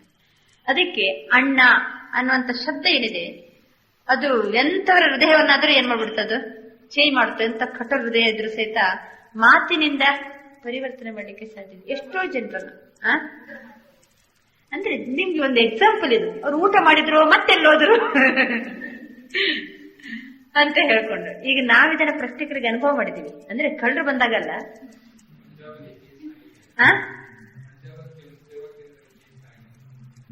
ಆಗಿದೆ ಕೆಲವು ಕಡೆ, ಇಂಥದೆಲ್ಲ ಆಗಿದೆ. ಆಮೇಲೆ ಇಲ್ಲ, ಪ್ರಾಕ್ಟಿಕಲ್ ಎಷ್ಟೋ ಕಡೆ ಆದದ್ದಿದೆ. ನಾವೊಂದ್ ಕಡೆ ರಾಖಿ ಕಟ್ಲಿಕ್ಕೆ ಹೋಗುವಾಗ ಒಬ್ರು ಮುಸ್ಲಿಂ ಸಹೋದರರು ರಾಖಿ ಕಟ್ಕೊಳ್ಲಿಕ್ಕೆ ತಯಾರಿಲ್ಲ. ನಾವಂದೇವ, ಅಣ್ಣವ್ರೆ, ನಾವ್ ಹೇಳಿದ ಕೂಡ ಏನಂತೀವಿ, ನಮ್ಗೆ ಅದು ನ್ಯಾಚುರಲ್ ಅಲ್ವಾ. ಇಲ್ಲಣ್ಣವ್ರೆ, ನಾವು ರಾಖಿ ಕಟ್ಟುದಂದ್ರೆ ಅದು ಹಾಗಲ್ಲ ಅಣ್ಣವ್ರೆ, ಅದು ಇದೇ ಉದ್ದೇಶಕ್ಕೋಸ್ಕರ ಕಟ್ಲಿಕ್ಕೆ ಬಂದಿದೀವಿ ಅಣ್ಣವ್ರೆ ಅಂತ ಒಂದು 10 ಬಾರಿ, ಒಂದು 2 ವಾಕ್ಯ ಹೋದ್ರೆ ಅಲ್ಲಿ 2 ಬಾರಿ ಏನ್ ಬಂದಿರ್ತದೆ, ಈ ಅಣ್ಣವ್ರಂತ ಶಬ್ದ ಅವರಿಗೆ ಚೇಂಜ್ ಆಗಿ ಏಕದಮ್ ಎಷ್ಟು ಆ ಕ್ಷಣದಲ್ಲಿ ಪರಿವರ್ತನೆ ನೋಡ್ಬೇಕು. ಇಲ್ಲ, ನೀವು ಕಟ್ಟಿ ಹೋಗ್ರಿ ರಾಖಿ, ಮೊದ್ಲು ಬೇಡ ಅಂತಂದವರು ಮತ್ತೆ ಕಟ್ಟಿ ಅಂತಾರೆ. ಯಾಕೆಂದ್ರೆ ಕೆಲವೊಮ್ಮೆ ಅವ್ರಿಗೆ ಅಣ್ಣ ಅನ್ನೋದ್ರಲ್ಲಿ ಜಾತಿ ನಡುವೆ ಬರಂಗಿಲ್ಲ. ಬರ್ತದ? ಎಲ್ಲಿ ಬರ್ತದೆ ಜಾತಿ? ಬರಂಗಿಲ್ಲ. ನೀವು ಎಷ್ಟು ಮಾತಿನಲ್ಲಿ ನಯ, ವಿನಯ, ಮಧುರತೆ, ಆತ್ಮೀಯತೆ ಇದು ಬರಬೇಕಾದ್ರೆ ನಿಮ್ಗೆ ಎಂತ ಕ್ರೂರ ವ್ಯಕ್ತಿಯೇ ಇರಲಿ, ನಮ್ಮ ದೃಷ್ಟಿಯಲ್ಲಿ ಏನಿರ್ತದೆ, ಇವ್ರ ಆತ್ಮ ಅಲ್ವಾ. ನಮ್ಮ ದೃಷ್ಟಿಯಲ್ಲಿ ಆತ್ಮಿಕ ದೃಷ್ಟಿ ಇರೋದ್ರಿಂದ ನಾವು ಆತ್ಮಿಕ ಸ್ಥಿತಿಯಲ್ಲಿ ಇದ್ದುಕೊಂಡು ಅವ್ರನ್ನ ಆತ್ಮಿಕವಾಗಿ ನಾವು ಮಾತಾಡುವಾಗ ನಮ್ಗೆ ಅವ್ರಿಗೆ ಎಷ್ಟು ಕ್ರೂರತನದಲ್ಲಿ ಎಷ್ಟು ಹೈಯೆಸ್ಟ್ ಪಾಯಿಂಟ್ ಅಲ್ಲಿ ಇರ್ತಾರೋ ನಾವು ಅಷ್ಟೇ ಮಧುರತೆಯಲ್ಲಿ ಏನಾಗ್ಬೇಕು, ಎತ್ತರಕ್ಕೆ ಇರ್ಬೇಕು, ಅವ್ರಕ್ಕಿಂತ ಎತ್ತರಕ್ಕೆ ಇರ್ಬೇಕು. ಆವಾಗ ಅಷ್ಟು ಮಾತಿನಲ್ಲಿ ಮಧುರತೆ, ಸ್ನೇಹ, ಧೈರ್ಯ ಇವೆಲ್ಲ ಬರುದು ಯಾವಾಗ ಅಂದ್ರೆ ಆತ್ಮಿಕ ಸ್ಥಿತಿ ಇದ್ದಾಗ. ಮತ್ತೊಬ್ಬರನ್ನ ಇವ್ರು ನಮ್ಮ ಸಹೋದರ ಆತ್ಮ ಇದ್ದಾರೆ ಅನ್ನುವಂತ ಒಂದು ದೃಷ್ಟಿ ಚೇಂಜ್ ಇದ್ದಾಗ ಮಾತ್ರ ನಾವು ಮಾತನ್ನ ಪರಿವರ್ತನೆ ಮಾಡ್ಕೊಳ್ಳಿಕ್ಕೆ ಸಾಧ್ಯ ಇದೆ. ಅದಕ್ಕೋಸ್ಕರ ಮಾತನಾಡುವ ಕಲೆ. ಅದಕ್ಕೆ ಬಾಬಾ ನೋಡ್ರಿ, ಅಕ್ಕಂದಿರದು ಒಂದು ಅಭ್ಯಾಸ ಇದೆ ಅಂತ. ಏನಂದ್ರೆ ಅವ್ರಿಗೆ ಏನು ವಿಷಯ ಸಿಕ್ಕಿದ್ರು ಏನ್ ಮಾಡಂಗಿಲ್ಲ, ಅವರು ಮುಚ್ಚಿ ಅದನ್ನ ಇಡ್ಲಿಕ್ಕೆ ಬರಂಗಿಲ್ಲ. ನಿಮ್ಗೊಬ್ರಿಗೆ ಹೇಳ್ತೀನಿ, ನೀವ್ ಯಾರಿಗೆ ಹೇಳ್ಬಾರ್ದು ಅಂತ ಒಬ್ರಿಗೆ ಏನ್ ಮಾಡೋರೆ, ಅವರು ಹೇಳೋರೆ, ಅವ್ರಿಗೆ ಅದನ್ನ ನುಂಗಿಟ್ಕೊಳಿಕ್ ಬರಂಗಿಲ್ಲ ಅಕ್ಕಂದರಿಗೆ. ಅದಕ್ಕೆ ಬಾಬಾ ಏನ್ ಮಾಡಿದಾರೆ, ಅವ್ರಿಗೆ ಇದೊಂದು ಅಭ್ಯಾಸ ಇದಾರೆ, ಅವ್ರಿಗೆ ಒಂದು ಸಮಾಚಾರ ಸಿಕ್ಕಿರೋರು ಏನ್ ಮಾಡೋರೆ, ಅವರು ಹೇಳೋರೆ. ಅದಕ್ಕೆ ಅಕ್ಕಂದ್ರಿಗೆ ಜ್ಞಾನ ಕೊಟ್ಬಿಟ್ರೆ ಅವ್ರು ಎಲ್ಲರಿಗೂ ಟಮಟಮ ಅಂತ ಏನ್ ಮಾಡ್ಕೊಂಡ್ಬರ್ತಾರೆ, ಹೇಳ್ಕೊಂಬರ, ಸುಮ್ಮನೆ ಕುತ್ಕೊಳಿಕ್ಕಿನೇ ಆಗಂಗಿಲ್ಲ. ಅದಕ್ಕೋಸ್ಕರ ಅಕ್ಕಂದ್ರಿಗೆ ಎಷ್ಟು ಸರ್ವಿಸ್ ಮಾಡ್ತಾರೆ ಅಂದ್ರೆ ಅವರು ಎಲ್ಲಿ ಹೋದ್ರೂ ಸಹಿತ ಏನ್ ಮಾಡ್ತಾರೆ, ಇದನ್ನೇ ಚಾಲು ಮಾಡ್ತಾರೆ. ಈಗ ಆಕ್ಚುಲಿ ನಮ್ಮತ್ರ ಒಂದು ಹ್ಯಾಬಿಟ್ ಇದೆ, ಆಕ್ಚುಲಿ ಅದು ಕೆಟ್ಟದದು. ಅದಕ್ಕೆ ಶಿಕ್ಷಣ ಕೊಟ್ಬಿಟ್ರೆ ಅದು ಒಳ್ಳೆ ಕೆಲಸ ಮಾಡ್ಬಿಡ್ತದಲ್ವಾ. ಬರೀ ಮಾತಿನಿಂದ ಎಷ್ಟು ಜನರ ಕಲ್ಯಾಣ ಆಗ್ತದೆ ಇವತ್ತು, ಎಷ್ಟು ಜನರಿಗೆ ಜ್ಞಾನದಾನ ಮಾಡ್ತೀವಿ. ಅದಕ್ಕೋಸ್ಕರ ನಾವ್ ಈ ಟೈಪ್ ಮಾತಿರ್ಬೇಕು, ಅವರು ಅದನ್ನ ಏನ್ ಮಾಡ್ಲೇಬೇಕು, ಸ್ವೀಕಾರ ಮಾಡ್ಲೇಬೇಕು. ಅದಕ್ಕೆ ಹಿನ್ನೆಲೆಯಲ್ಲಿ ನಮಗೆ ಆತ್ಮಿಕ ದೃಷ್ಟಿ, ಆತ್ಮೀಯತೆ, ದಯಾಭಾವನೆ, ಅದು ಸ್ನೇಹ, ಪ್ರೀತಿ, ಆಮೇಲೆ ಸಹೋದರತ್ವ ಭಾವನೆ, ಇವೆಲ್ಲ ಮತ್ತೆ ನಮ್ಮ ಸ್ಥಿತಿ, ಇವೆಲ್ಲವನ್ನ ನಾವು ಅಟೆನ್ಷನ್ ಕೊಟ್ಬಿಟ್ರೆ ಮಾತು ನ್ಯಾಚುರಲ್ ಆಗಿ ಏನಿರ್ತದೆ ಅಷ್ಟು ವ್ಯಾಲ್ಯೂಬಲ್. ಒಂದೊಂದು ಮಾತಂತಂದ್ರೂ ಸಹಿತ ಅಷ್ಟು ಬೆಲೆ ಬಾಳುವಂತಹ ಮಾತಾಗ್ತದೆ. ಇನ್ನು ಮಾತನಾಡುವ ಕಲೆ ಜೊತೆಗೆ ಪತ್ರ ಬರೆಯುವ ಕಲೆ. ನಮ್ಮ ಪತ್ರ ಈ ರೀತಿ ಇರಬೇಕು. ಯಾರಿಗೊಬ್ಬರಿಗೆ ಪತ್ರ ಬರೆದೆವು, ಅವರಿಗೆ ಆ ಪತ್ರ ಓದಿ ಓದಿ ಮನಸ್ಸು ಹರಡ್ಬೇಕು. ಆ ಪತ್ರವನ್ನ ಹರಿದು ಕಸದ ಬುಟ್ಲಿಕ್ಕೆ ಹಾಕ್ಲಿಕ್ಕೆ ಮನಸ್ಸಾಗಬಾರ್ದು. ಆ ಪತ್ರ ಅವ್ರು ಜೋಪಾನವಾಗಿ ಇಟ್ಟು ಇಟ್ಟು ಮತ್ತೆ ಎಷ್ಟೋ ಬಾರಿ ನಡುವೆ ಏನ್ ಮಾಡ್ತಾ ಇರ್ಬೇಕು, ಅದನ್ನ ಓದುವಂತಿರ್ಬೇಕು. ಹಾಗೆ ನಾವು ಬರೆಯುವಂತ ಪತ್ರ ಹೇಗಿರ್ಬೇಕು?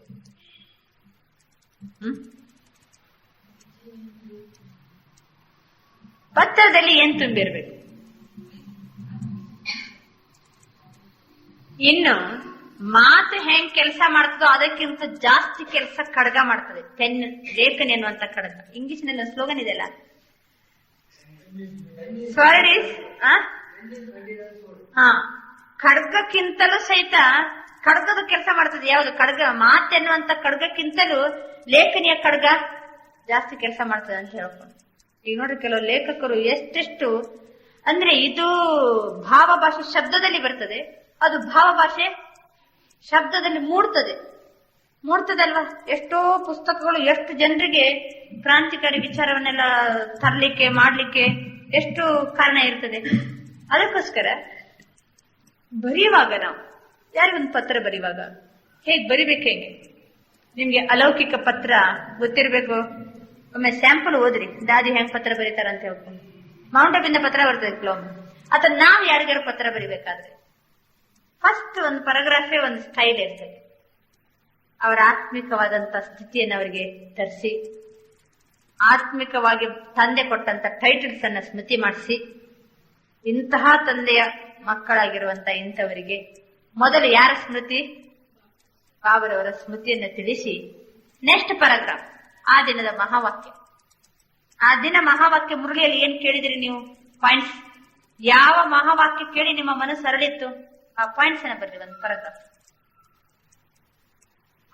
ಅದು ಎಷ್ಟು ಸುಂದರವಾಗಿ ಬರೆದಿರ್ಬೇಕು. ಅವರು ಅದನ್ನ ತಮ್ಮ ಡೈರಿಯಲ್ಲಿ ನೋಟ್ ಮಾಡ್ಕೋಬೇಕು. ನಿಮ್ಗೆ ಬಾಬರ ಮಹಾವಾಕ್ಯದಲ್ಲಿ ಬೇಕಾದಷ್ಟು ರತ್ನಗಳಿವೆ. ಆ ಒಂದೊಂದು ರತ್ನವನ್ನು ಸಹಿತ ಅಷ್ಟು ವ್ಯಾಲ್ಯೂಬಲ್ ರತ್ನಗಳನ್ನ ಏನ್ ಮಾಡಿರಿ ಅಲ್ಲಿ ಬರೀರಿ. ಆಮೇಲೆ ನಿಮ್ಗೆ ಏನ್ ಸಮಾಚಾರ ಹೇಳ್ಬೇಕು ಸಮಾಚಾರ ತಿಳಿಸಿ. ಅದಕ್ಕೋಸ್ಕರ ಅಂತ ಪತ್ರ ಅವ್ರಿಗೆ ಒಮ್ಮೆ ಓದಿದ ಕೂಡಲೇ ಅವ್ರಿಗೆ ಕಣ್ಣೀರೇ ಏನಾಗಿರ್ಬೇಕು, ಒರೆಸಿದಂತಿರ್ಬೇಕು. ಅವ್ರದ್ದು ದುಃಖ, ಶಾಂತಿ, ಕಷ್ಟ ಮರೆತಂತಿರ್ಬೇಕು. ಅದಕ್ಕೋಸ್ಕರ ಬಾಬರವ್ರ ಈ ಶಿಕ್ಷಣ ಕೇಳ್ತಾ ಹೋದಂಗೆ ನೀವು ಯಾರಿಗೇ ಪತ್ರ ಬರೆಯುವಾಗ್ಲೂ ಸಹಿತ ಒಂದು ಪ್ಯಾರಾಗ್ರಾಫ್ ಏನಿರ್ಲೇಬೇಕದ್ರಲ್ಲಿ